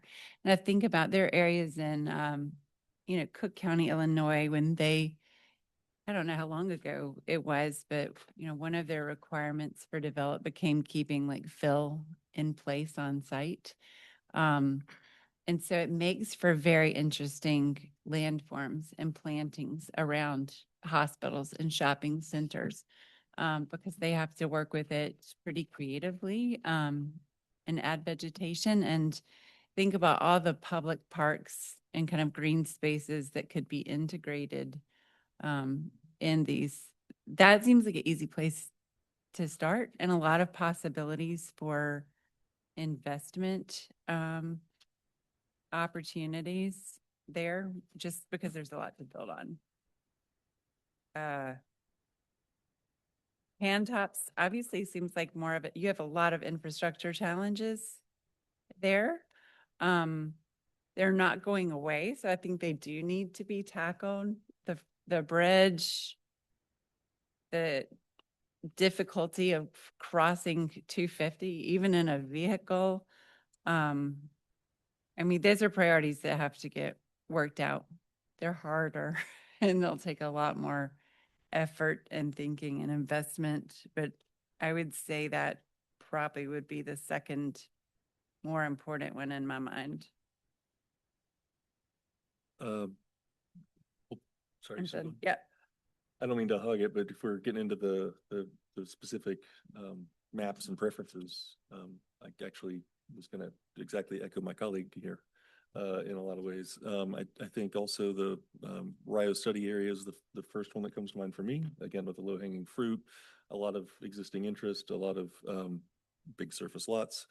I might actually, I'm wondering if it's possible to extend that study area down to about Greenbrier Drive or the city limit on the east side of Highway 29. I don't know that it's sort of like functionally, culturally all that different from what's immediately to the north. It's all just kind of highway zone. And it's also got a lot of big parking lots and just, you know, the buffet or whatever. But yeah, there's kind of some underutilized spaces that could also be included in that dashed yellow if I were to. I'll just say that, yeah, there's been a lot of debate on our team about how big to make that area. I think two countervailing forces. One, we're going to learn a lot from the first plan that we do. And so what we tackle and bite off, we want to make sure that it's something we can do that appropriately. Conversely, yes, the question is, even if you went down to Branchlands and didn't go all the way down to Greenbrier, you start talking about that area along Hillsdale, which inevitably will become a bit more of a Main Street type of thing for our community. And so there is some reasons to expand it, and we've gone back and forth in our own shop, even as recently as today, talking about it. So I mean, it feels I like appreciate your identifying that. totally, yeah. No, I feel like Upper Hillsdale is going to become more of a Main Street regardless in this if we go through with all these plans. It just sort of seems to kind of continue to the south. I'd be on the side of go ahead and expand the study area. Commissioner King? My, I think, main question is more about the process that we have within the county right now related to specifically the community advisory committees. The structure of those committees speaks specifically to master plan areas. So is there thought process behind how that process might shift? Yeah, obviously the CACs were big and instrumental with the master planning for these larger neighborhoods. I think we definitely feel that they would be part of technical advisory group to help us in these smaller areas as we work. There is also an importance to have the people who are actually sort of in those properties who are going to make some of the changes play a large role in this process. So I think it's a combination between, as we try to look for opportunities on these parcels and to try and increase the density, part of it's like, what are these people's intent to do with it? How do we work with them? How do we sort of incentivize that? At the same time, yes, the CACs are directly affected by that. So I think they have to be integrated with the process. But can you give me an example of how you intend to incentivize? I think incentivization can go in a large way. I think right now, I think one of the basic things we're willing to commit to is that it's about, and part of it is just sort of getting it down on a piece of paper that this is the type of density that we would entertain and that we would entertain it in this spot. As far as actual incentives, and I think that means cash or somehow, that I don't know. And I think it's a bit premature at this point to really talk about those.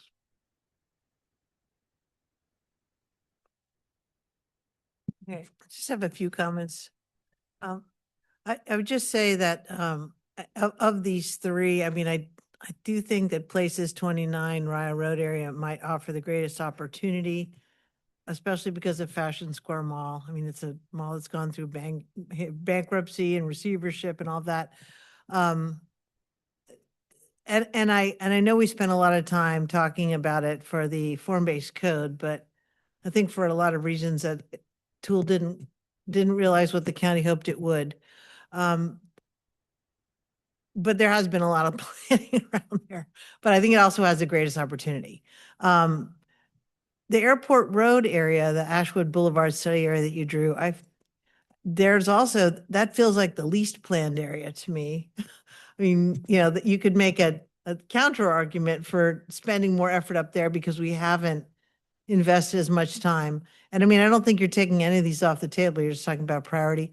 And then South Pantops, I mean, there are already, we have had time and time again, citizens stand at this podium and ask, why can't we have crossings over the road to get from one side to the other? We've talked at great length about reconnecting with the river. Like, this has all been discussed. This is not something like we haven't heard from the public on what they want to see at Pantops. There was a more involved planning effort that took place several years ago up there. And so I feel like we have a lot of fodder to know what to do with South Pantops. I understand the State Farm changes with that have kind of, provided a spark for like, wow, we need to do something more here. When I was trying to buy a new vehicle, I remember driving around those roads just to see, wow, how fast can I corner this car at this intersection? Because there's nothing there. Okay, I didn't speed, I didn't break the law, but the point is that it was kind of like a no man's land that I thought, if I'm not driving this new truck correctly, it will be okay because I can't run into anyone. So, there's definitely opportunity there, but I feel like for the reasons I stated, perhaps starting with the Ryle Road again, even though it seems like we've spent a lot of time there. I think these are all worthy places to work on. And just for the Ryle Road one, I know that one of the UVA professors has done a lot of work with their students to try to reimagine those spaces into a lot of renderings and things. So I can put you in touch with her if you'd like, just for, it's student work, but certainly it might spark some ideas amongst the staff as a head start. Thank you. I want to pick up on a point that Commissioner Fire brought up, and I'm going to actually propose the airport road as a priority area. That would be my highest priority. One is for the very point that Commissioner Firehawk brought up.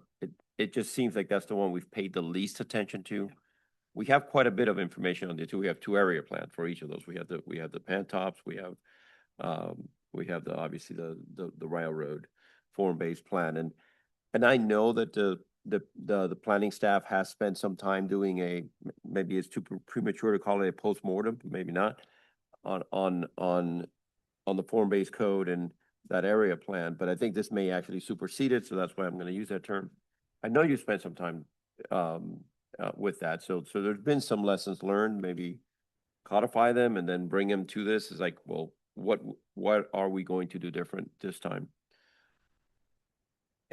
And I think that is what you transport to the other three, to the other two, as you think about them. The reason why I would recommend Airport Road is, one, the development that we know is coming just to the north of it.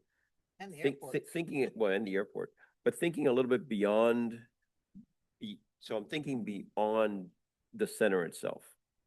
The center may be where we have some housing, we already have some food there, maybe that attracts some more, a retail around the housing. But then there's major opportunities for work that's going to be in that area. And then there's a connectivity between that area there north of Airport Road, and UVA. So the multimodal plan needs to play into this. This is part of that infrastructure. That's one of the infrastructures. I think schools were mentioned, that's being obviously thought about in that area, expanding. So that's part of the infrastructure that we need, the multimodal we need. And the other piece I would say is how we partner with economic development, right? So that is the hand and glove part of this equation that needs to come together on all three of these, right? So you got to partner with that to really understand the planning that can go into this. We know what's happening up there, and it's not just AstraZeneca, it's not just some of the things that the county is doing with data centers potentially. It's UVA in North Fork, it's the airport. So we're talking about potentially thousands of jobs, new jobs in that area. How do we connect people? And where do they want to go? They're not all going to live there, but a lot of them could. There's opportunity for development. But they also want to connect back to UVA. So a lot of what's coming is biotech. There's biotech at UVA. There's biotech being developed in Fontaine. They're going to be going back and forth. And so I would promote that is the one that we need to focus on first because of what's coming and because it's the one we've paid the least attention to. I think that's it. Did I cover everything? I think so. I had that one in my mind as a close second, but you've convinced me that it's just as good as Ryan. Yeah, I'd be cautious, you'll think about it a little bit more and you'll think about a different one. I wasn't joking. They all have their different value. They all have. And it is, I appreciate the conversation you all have had. I think it'll illuminate our thinking. I just think you know more about the other two. We know more about the opportunities in Pantops because we've done the area plan there and we, you have, here's industrial, it's laid out and it's a good plan. We've certainly studied Rio multiple times. So we haven't studied that area, and there's just so much that's happening and that's coming that it's an opportunity to be proactive in our planning. And I would encourage you guys to really think about that. How can we be more proactive? We know what's coming. Let's try to at least try to get ahead of the infrastructure and the connectivities that we need. And if you decide to do that one first, or whenever you get to it, the one, the Airport 29, whatever that's called, Ashwood Boulevard. I also want to encourage the county to connect with its own historic preservation staff, because if you recall, a few meetings ago, I talked about the African-American community that had been pushed out by the airport over time. Their properties have shrunk and shrunk and shrunk, but they're still there. And they were promised a historic preservation marker they never got from the airport. And just some inclusion of an understanding of the history and the culture of that area. It's not just a blank slate that we can just keep paving, that there are people who have been there since, slavery, have been literally right there and are still there. So try to engage them and trying to bring a sense of place or bring back some of that character, not plantation character, but just what they call home, what they recognize. Because we're talking about you're talking about big corporations, and I'm just trying to remind us about the people who are there now, who have been part of that fabric, but have been displaced, ignored, et cetera. I don't need to go on I'll get off my soapbox, but just that's super important for that. And I don't know if it would be front and central in your minds necessarily. So just bringing that to the fore. Right, we've given you, Well, oh, go ahead. yeah. I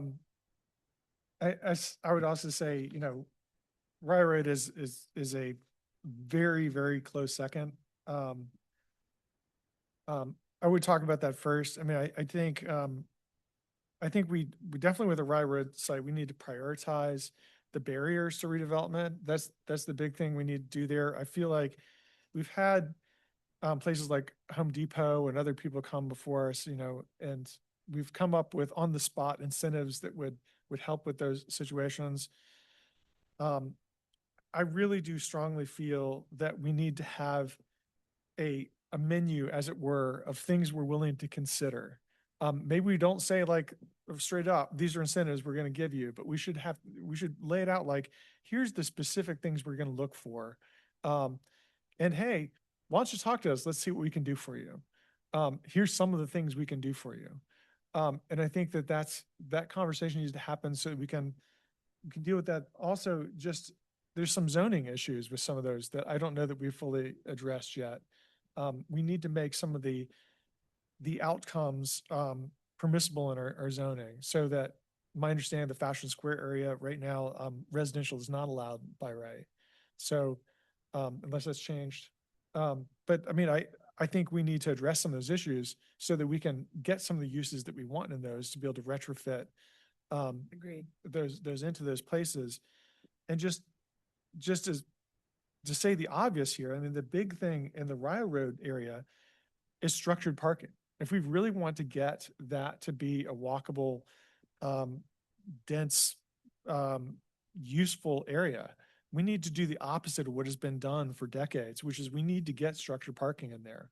And we need to make it clear to anyone that's interested in those areas that like, hey, this is a priority, and be willing to put some public incentives, or say, at least we'll be willing to consider some public incentives like TIF, that would help defray some of those costs of doing the structured parking.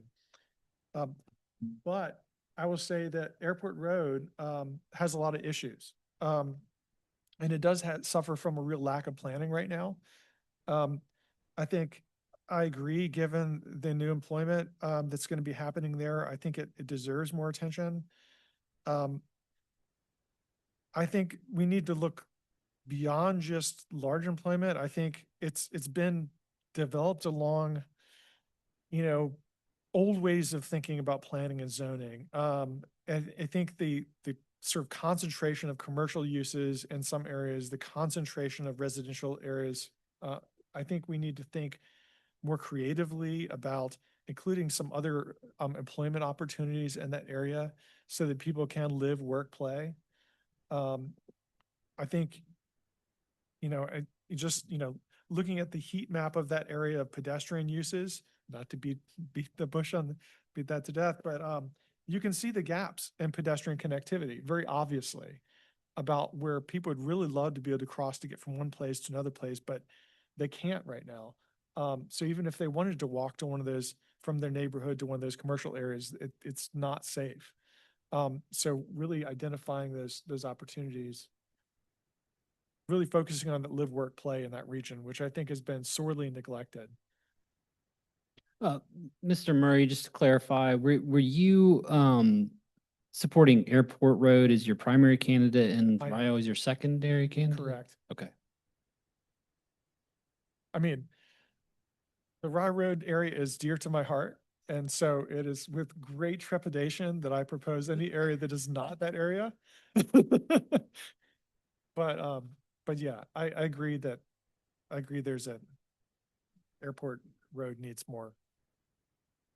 I didn't mean to, for whatever reason, I thought we started with you. We are gone. We are gone. That's why I had gone. Yeah, I thought I was the last one, so my apologies. Have we given you what you need there? No, it's very, very good conversation, and thank you all for a few points that we may not have emphasized and some other things that reconfirm what we've been thinking. So thank you very much. Now, do you want to take a 5-minute before we, or I serve at You're your switching? pleasure. David can come down and we can hop right into the next thing, or we can take a 5-minute break. we'll take a 5-minute break and then we can. The commission back to order. And let the record state that Commissioner Brown needed to leave and will not be here for this next presentation.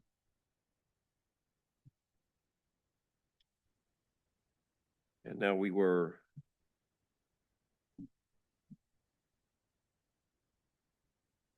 so presentation on the publicly initiated comprehensive plan amendment process. We get that presentation, please. Okay. Thank you, Mr. Chairman. David Benish, Development Process Manager. Can you hear me okay? So, I'm going to give you basically the presentation that we gave the Planning Commission, and then we'll answer any questions or comments that you have afterwards. Feel free to jump in if you got some clarifying questions as we go through it. Thank you. An action item in the updated comprehensive plan directed staff to consider establishing an application process for public initiated comprehensive plan amendments.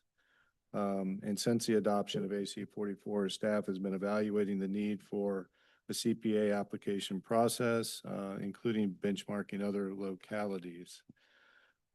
In consideration of a public initiative application process, was based on in large part, one, interest from property owners and developers and their representatives in having a clear, efficient and predictable method of presenting proposed plan amendments to the county and the Board of Supervisors, and two, the ability to address warranted modifications in a timelier manner than waiting for the next scheduled comprehensive plan or master plan update. Hopefully briefly want to highlight some legal parameters regarding comprehensive plan amendments and the county's history regarding application plan processes. The Code of Virginia does not require a locality to have an application process for public initiated or requested CPAs. Further, the Code of Virginia authorizes only the Board of Supervisors to initiate amendments to the comprehensive plan. Citizens cannot directly initiate an amendment to an application process. Therefore, that application process really serves solely as a request for the board to consider such an amendment. And any CPA initiated by the Board of Supervisors must go through a public hearing process with the Planning Commission and the Board of Supervisors. The county had an public application process for CPAs until 2028. Our experience was that most applications received through that process were not initiated for further study or approved by the board. So to more effectively align staff resources with work program priorities, the board approved discontinuing that CPA application process in 2018 and adopted a policy requiring that all CPA proposals originate either with the Planning Commission or the Board of Supervisors. So individuals were expected to bring their request directly to the board or the PC through the various access processes. And just to clarify, only the board can actually take action. So if it comes to the commission, you can make a recommendation, but that recommendation has to go to the board for affirmation.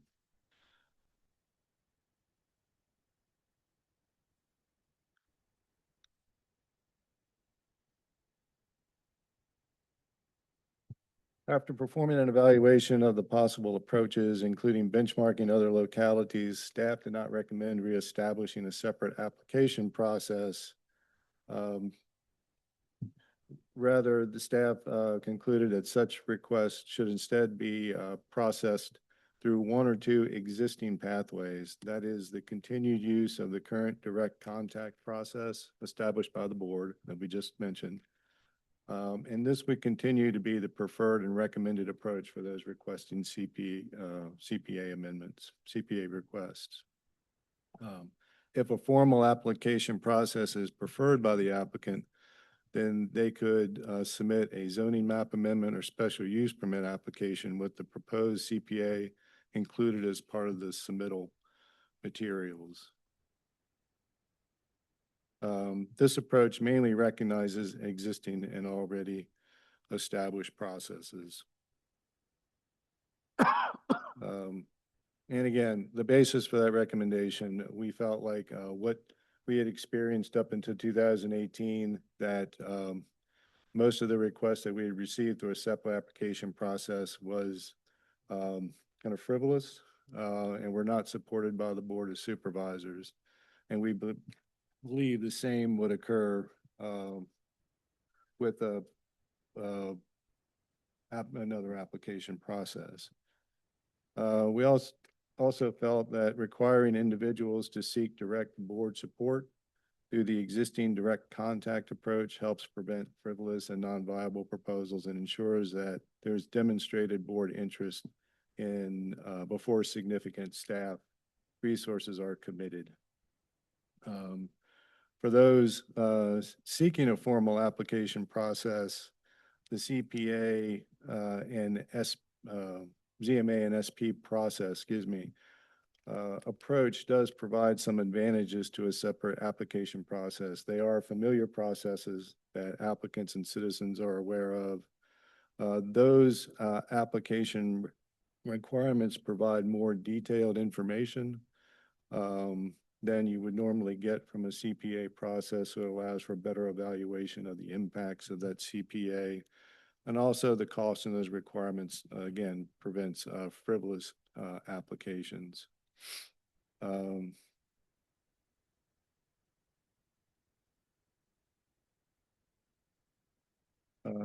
impacts for a SP and ZMA process with a CPA embedded, first of all, there would not be any significant changes to the actual milestones and processes for reviewing a ZMA or an SP. The modifications would be more for the internal review practices, and that there'd be it would include some development of review factors to consider for this type of proposal to help staff in their recommendation. PC work sessions could be used as needed in early stages of the review to provide additional input and guidance on the proposal and the CPA component.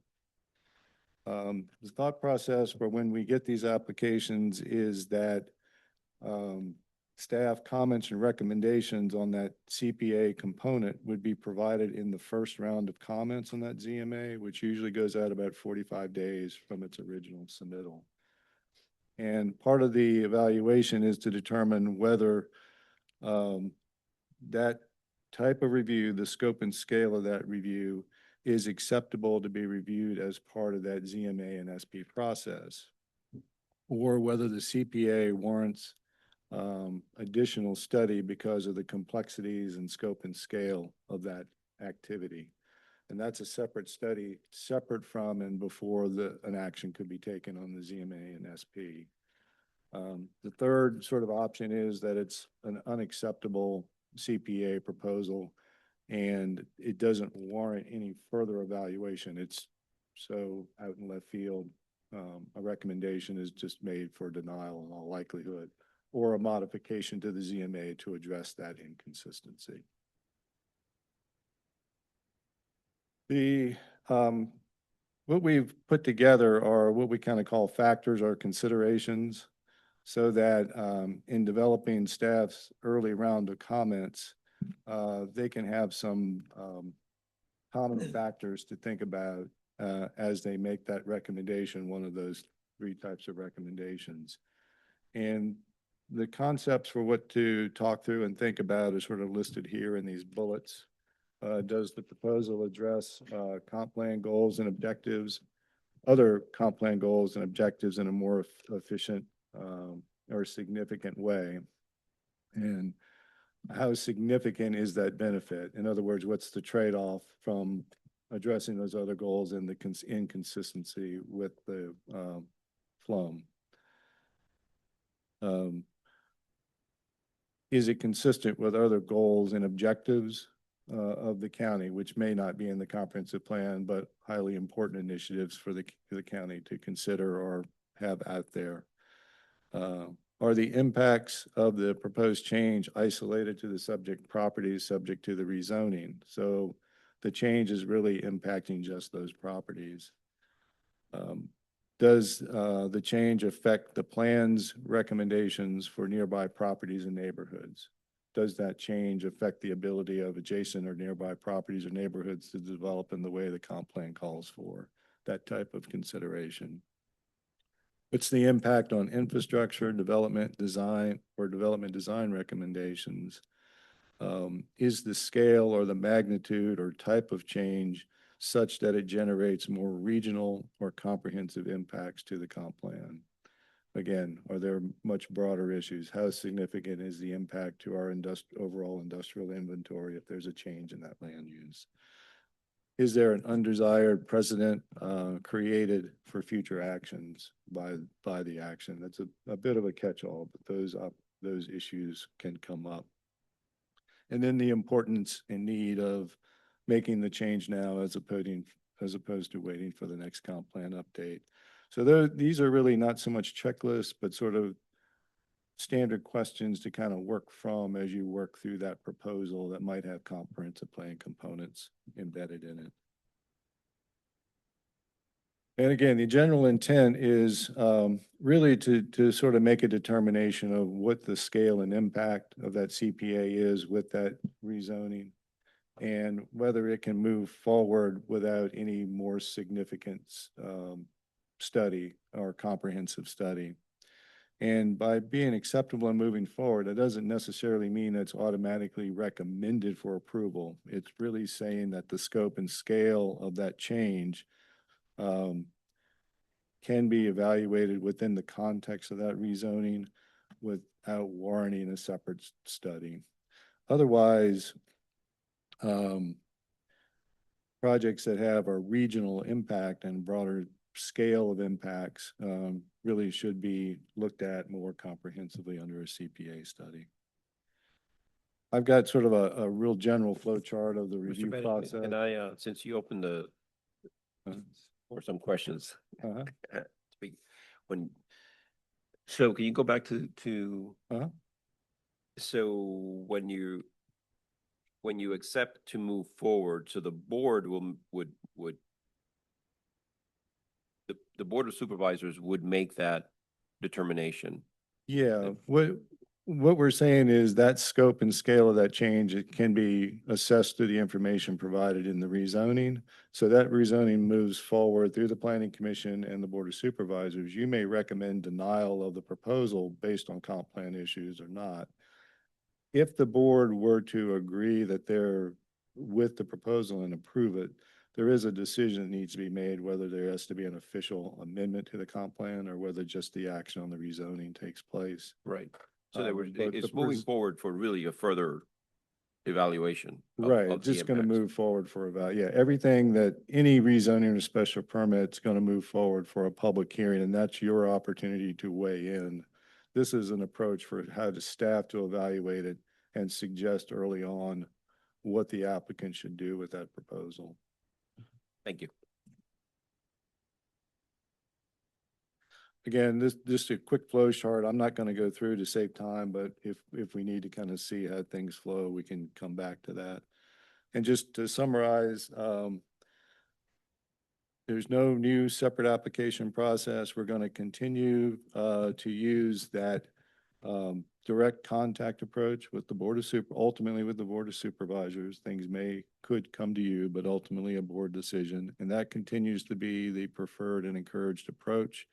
But if a formal application is desired by an applicant, then the ZMA and SP application process would be the option that's available to them. One thing I failed to mention, trying to cut this presentation short a little bit, this is really only for amendments to the FLOM. Obviously, if someone proposes a change to the housing policy, you can't use a zoning application process for that.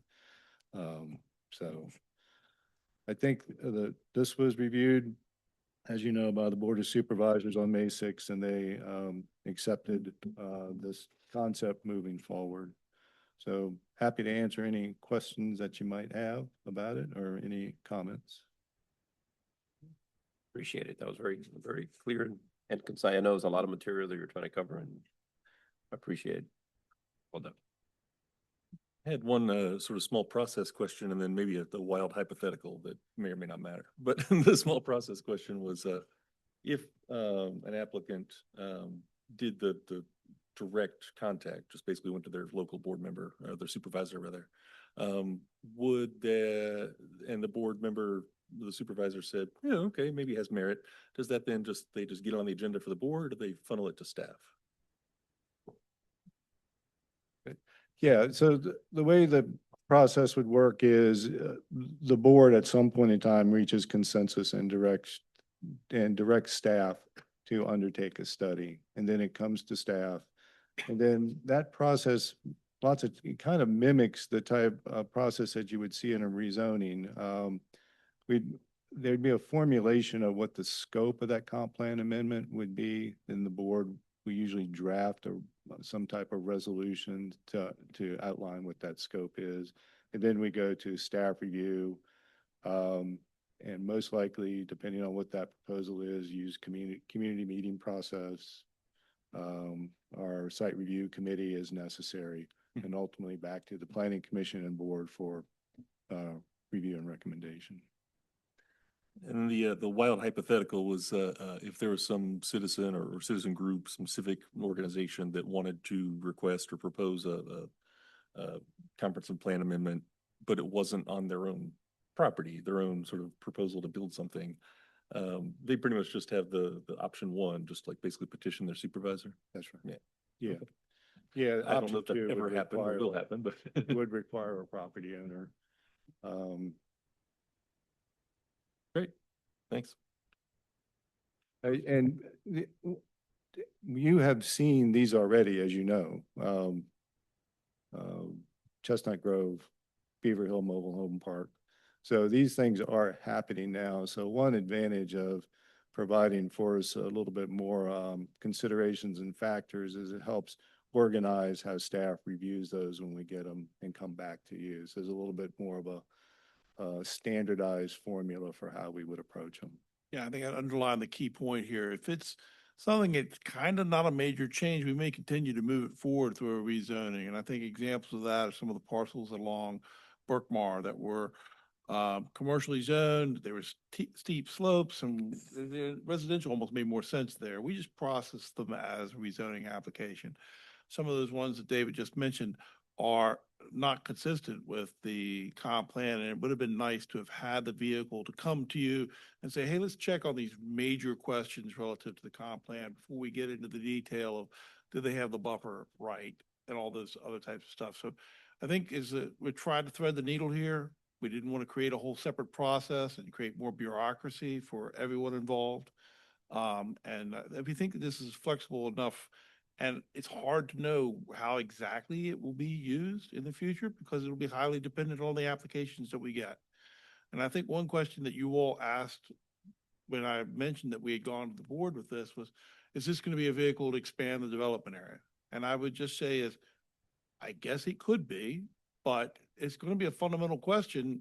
I mean, somebody can put a zoning application in today to put that. They have the right to do that. And as they do that, this process would allow us to come and talk about that fundamental question. And that may be the type of thing that the board may be sympathetic to it and look at it as something that, okay, we need to pass a resolution of intent and study it as a comprehensive plan amendment in a little bit more holistic manner, as opposed to just to the rezoning. So that's why this thing there's lots of gates, if you will, for this thing to travel through. So I think it's really so much context dependent upon the proposal that's in front of us. And the objective is to give early comment back to the applicant so they can decide what to do with the application. But keep in mind, as Michael indicated, if a zoning application is submitted, we have to review it. We can't reject it for inconsistency with the comp plan. And if it's the B alternative that we suggest further study before we review the ZMA, it is up to the applicant to defer to allow that to occur. But you could also move that forward and recommend denial until that study takes place. But just understand that application processes for rezoning, we don't control the outcome once they're submitted. Other than the act. Okay, so I think one of my first, one question would be, what does this study include? And maybe to provide some context to that, just because an applicant puts in an application for something they want to do for a use. Let's say the trailer park application that was just recently proposed. What are we doing as a county to sort of step back and say, okay, well, we hear there's a use that someone wants to provide, but there should be some kind of analysis to say, is that the best possible place? So we say whether we're going to increase a use or not, is this actually the best place for that increase to occur? It seems like some of these should spur larger conversations in the community about, okay, whether it's a new industrial area that we're proposing or a mobile home park or even a new residential area, how are we having that larger conversation about, well, let's plan for where the best place would this be. Maybe it is where the applicant says it is, and maybe that can proceed, but maybe it's not. Like maybe if we're going to expand, maybe there'd be better places to expand than the thing that's proposed. And so I think about the public, it took us years, to go through the comprehensive plan AC 44. And so there's a weight, I think, behind the community engagement that occurred in that process. And so before we make additional changes, I wouldn't want them to be, ad hoc in the sense, that's the opposite of planning really, without going back to the public in some substantial way to get that input from the public. Because, we think about some other decisions that have been made at the spur of the moment, whether it be the infamous midnight vote on the Eastern bypass, or whether it be over the I was here in the audience for that vote. Yeah, I yeah. remember that very well. And so, but there's also been other, proposed expansions of the development area, as you've noted, they've been quite controversial. And the people providing input were not just from that district or from the neighboring properties. They became countywide discussions. And so having that avenue for taking this back to the public and making sure that the county at large knows that there's a conversation that's occurring about that particular use. You sort of address some of the things about scope and scale, which I think is important. And I think, knowing when we really do need to go back to the community at large and have that larger conversation about, hey, we're about to make a big change that alters 30 years or, of a policy, how do we do that? And do that in a responsible manner that honors the weight of the comprehensive plan. Yeah, so in some respects, it's hard to answer that hypothetical, right? I think something that is a big change is probably going to end up as either a recommendation for denial from staff or a recommendation to look at that larger comprehensive plan amendment that you're referencing. If something is not as major, and I think there are examples of things that can happen, how can we be flexible to meet something that's reasonable without, pushing it off until we come back to the comprehensive plan? There will be opportunities. And I think in many respects, I think that the input we got, what staff's reflection upon this was also looking more about how we make the development area more flexible. I think the fear that you're articulating, and it's a real potential, is the development area expansion or the impacts out in the rural areas. And I just think when it's something that is really controversial and it will, I think you need to trust yourself. I think you need to trust the planning commission that will push us in that direction, that this needs a larger community discussion. And mechanically, a rezoning and a special permit are required to have community meetings by the zoning ordinance. So that community meeting is sort of a mandated step. For the broader amendments that come out separately, I think, as Michael said, that we'll have to determine that scope and what level of input's needed. But almost in all of my history, CPAs have usually had some kind of meeting and public engagement and work sessions with the commission and the board. I think the approach has generally been the plan is intended to stay static, not changing so much people don't know the lay of the land. So the deference is to maintain the plan. Changes are sort of looked at in the context of why is it better to make that change than what we've already agreed to in our policy.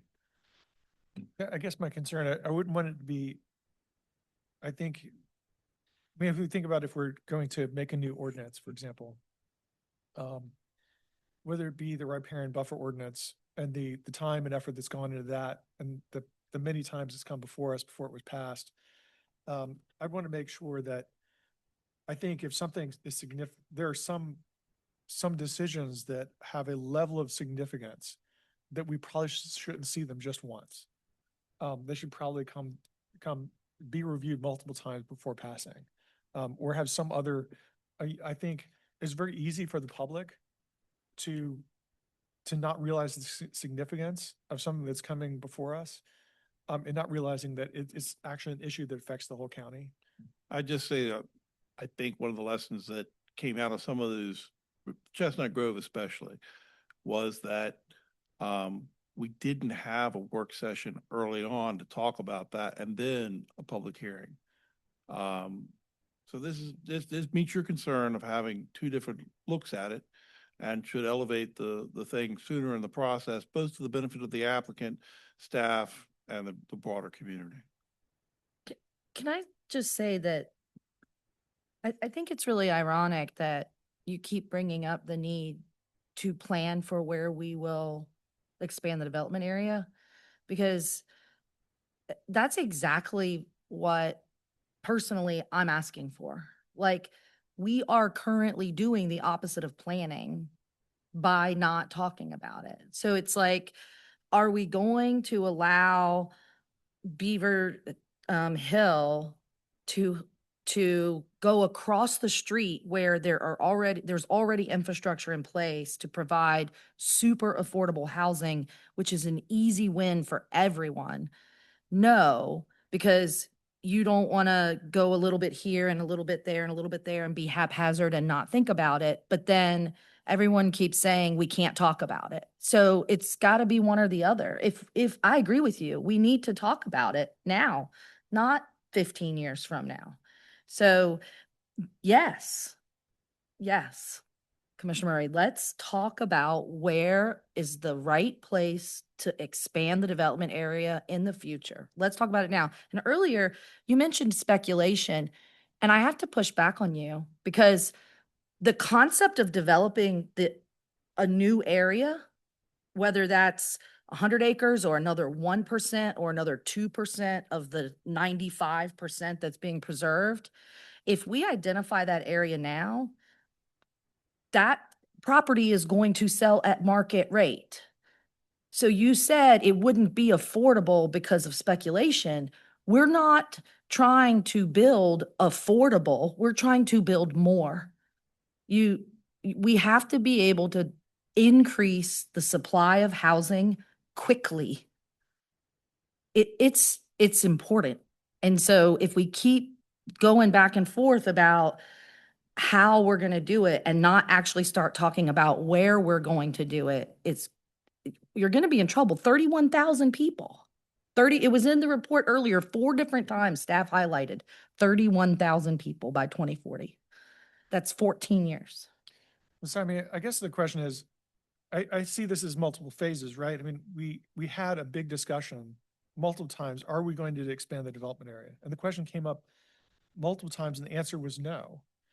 So at some point, from my point of view, if the answer is no, the answer is no, right? I mean, and if we suddenly decide that the answer is yes, then we need to take a step back and we need to reevaluate the whole thing from the beginning. So if we say, okay, well, I know we said no multiple times that we're not going to do this expansion, but okay, we've changed our mind and now the answer is yes.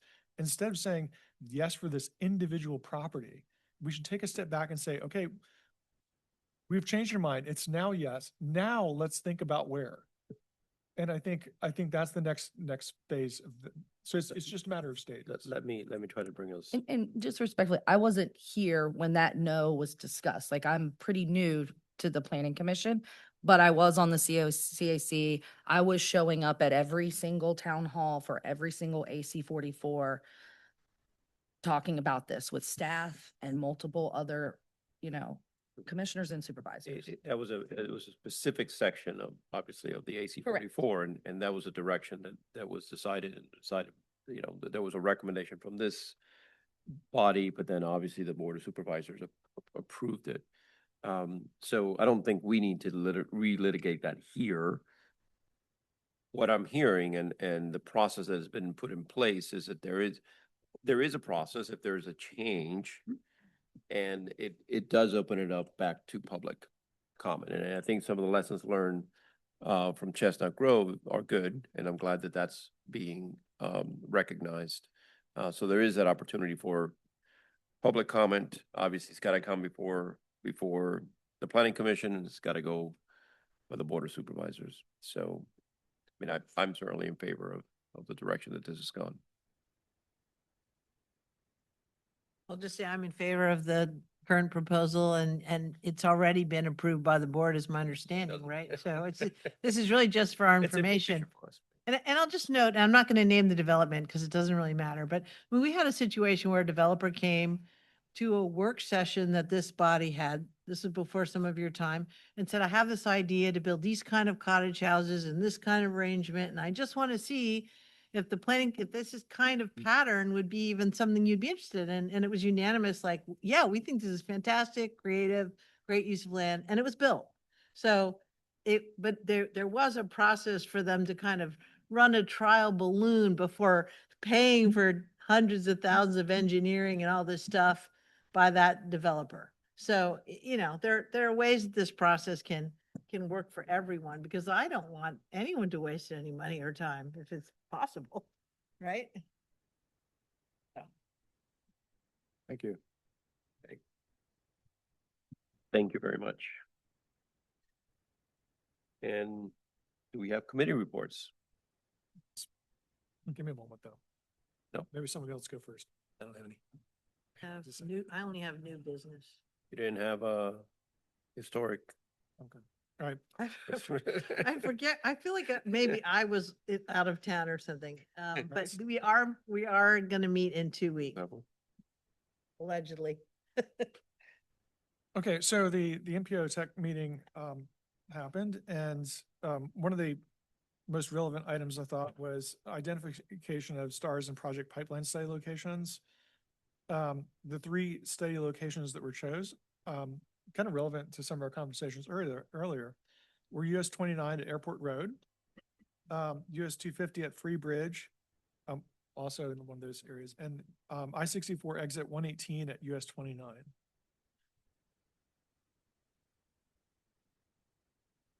Okay, I know what you mean. I was just trying to get my exits in my head. I was driving down the road. I got Yeah, it. yeah. Okay. But it was interesting that that at least two of those corresponded directly to places we just talked about.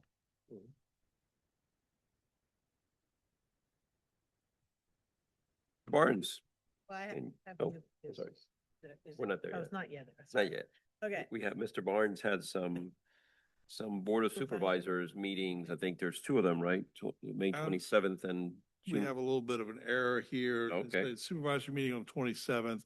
They actually met on the 20th. We kind of talked about that at our 26th meeting. So I'm just going to give you the highlights of one, which was for June. I'm just reading my notes. Yeah, I know. I appreciate that. Thank you so much. So we're talking about for June 3rd, 2026. In the afternoon, staff had a presentation on our transportation project prioritization process. We touched a little bit about that in this discussion earlier. And as part of us coming back to talk to you about the multimodal plan, we're going to talk a little bit more about that prioritization process for you all, just to make sure you have an understanding how we got there on that. So more to come. If you have any questions, happy to answer them. There were 3 public hearing items that evening. The first was a conveyance of easements on Freebridge Lane, which I know that sounds a little bit confusing. We just went through a discontinuance process. But what happened is we discontinued the road and VDOT needed an access easement back to a stormwater facility that's on the road. So this conveyance was to provide them that easement back to that. The second item, and that passed with the board. The second one was Crozet Fellowship Church. That's the property out in Crozet, sort of in the southwestern quadrant of the 250 I-64 interchange. It's the south there. And that was the one they were expanding the church fairly significantly. That too passed with the board. And the final one was the Parham Circle. You'll recall that was down off of Avon Street, crossing the Food Lion, back behind sort of the bank and the Exxon station that is right there on. And that was for self-storage building, with the multi-story self-storage building. That too was approved by the board. Okay. Now we move to new business. Sorry. I'm just afraid, I'm Commissioner tired, I'm Fire. afraid I'll forget. Everyone's been at work for 100 hours now. Tomorrow night, I'll be back here in the county office building for the Barnes community meeting presented by Woolley Engineering about a property along Garth Road between Timber Creek Road and Garth Lane. It's just west of 2149 Garth Road. The applicant is going to talk about an agritourism use of an existing agricultural property. So I just found out about this meeting on Thursday. Usually I have more notice for these things. But luckily I'm in town and I'll be right back here, and you're all welcome to come. And you heard through this through The developer in telling me there's a community meeting coming. Oh. And so I'm like, okey doke. Usually they will email you ahead to check the schedule of the supervisor and the commissioner in question to see if they can attend. This one is just like, hey, it's happening. So, hey, good, I'm going. I seem to, Just letting you all know for the record in case anyone in the public wants to know about it. I saw that zoning sign and I was wondering what that was. Yeah. So thank you. Yeah, I can forward you the developers thing that they sent out if you're interested to have more information. It's kind of Yes, sounds please. pretty interesting. Yeah, please do. Yeah, if you can send it to I will. the commission, I that'd be will. great. Thank you. Any other new business? Any old business? No. Then we are adjourned until, I don't have the date here, but June 22nd. 23rd. June 20. June 23rd at 6 PM. What's on the back? June 23rd at 6 PM. Yippee. Thank you. Thank you all for the good conversation tonight.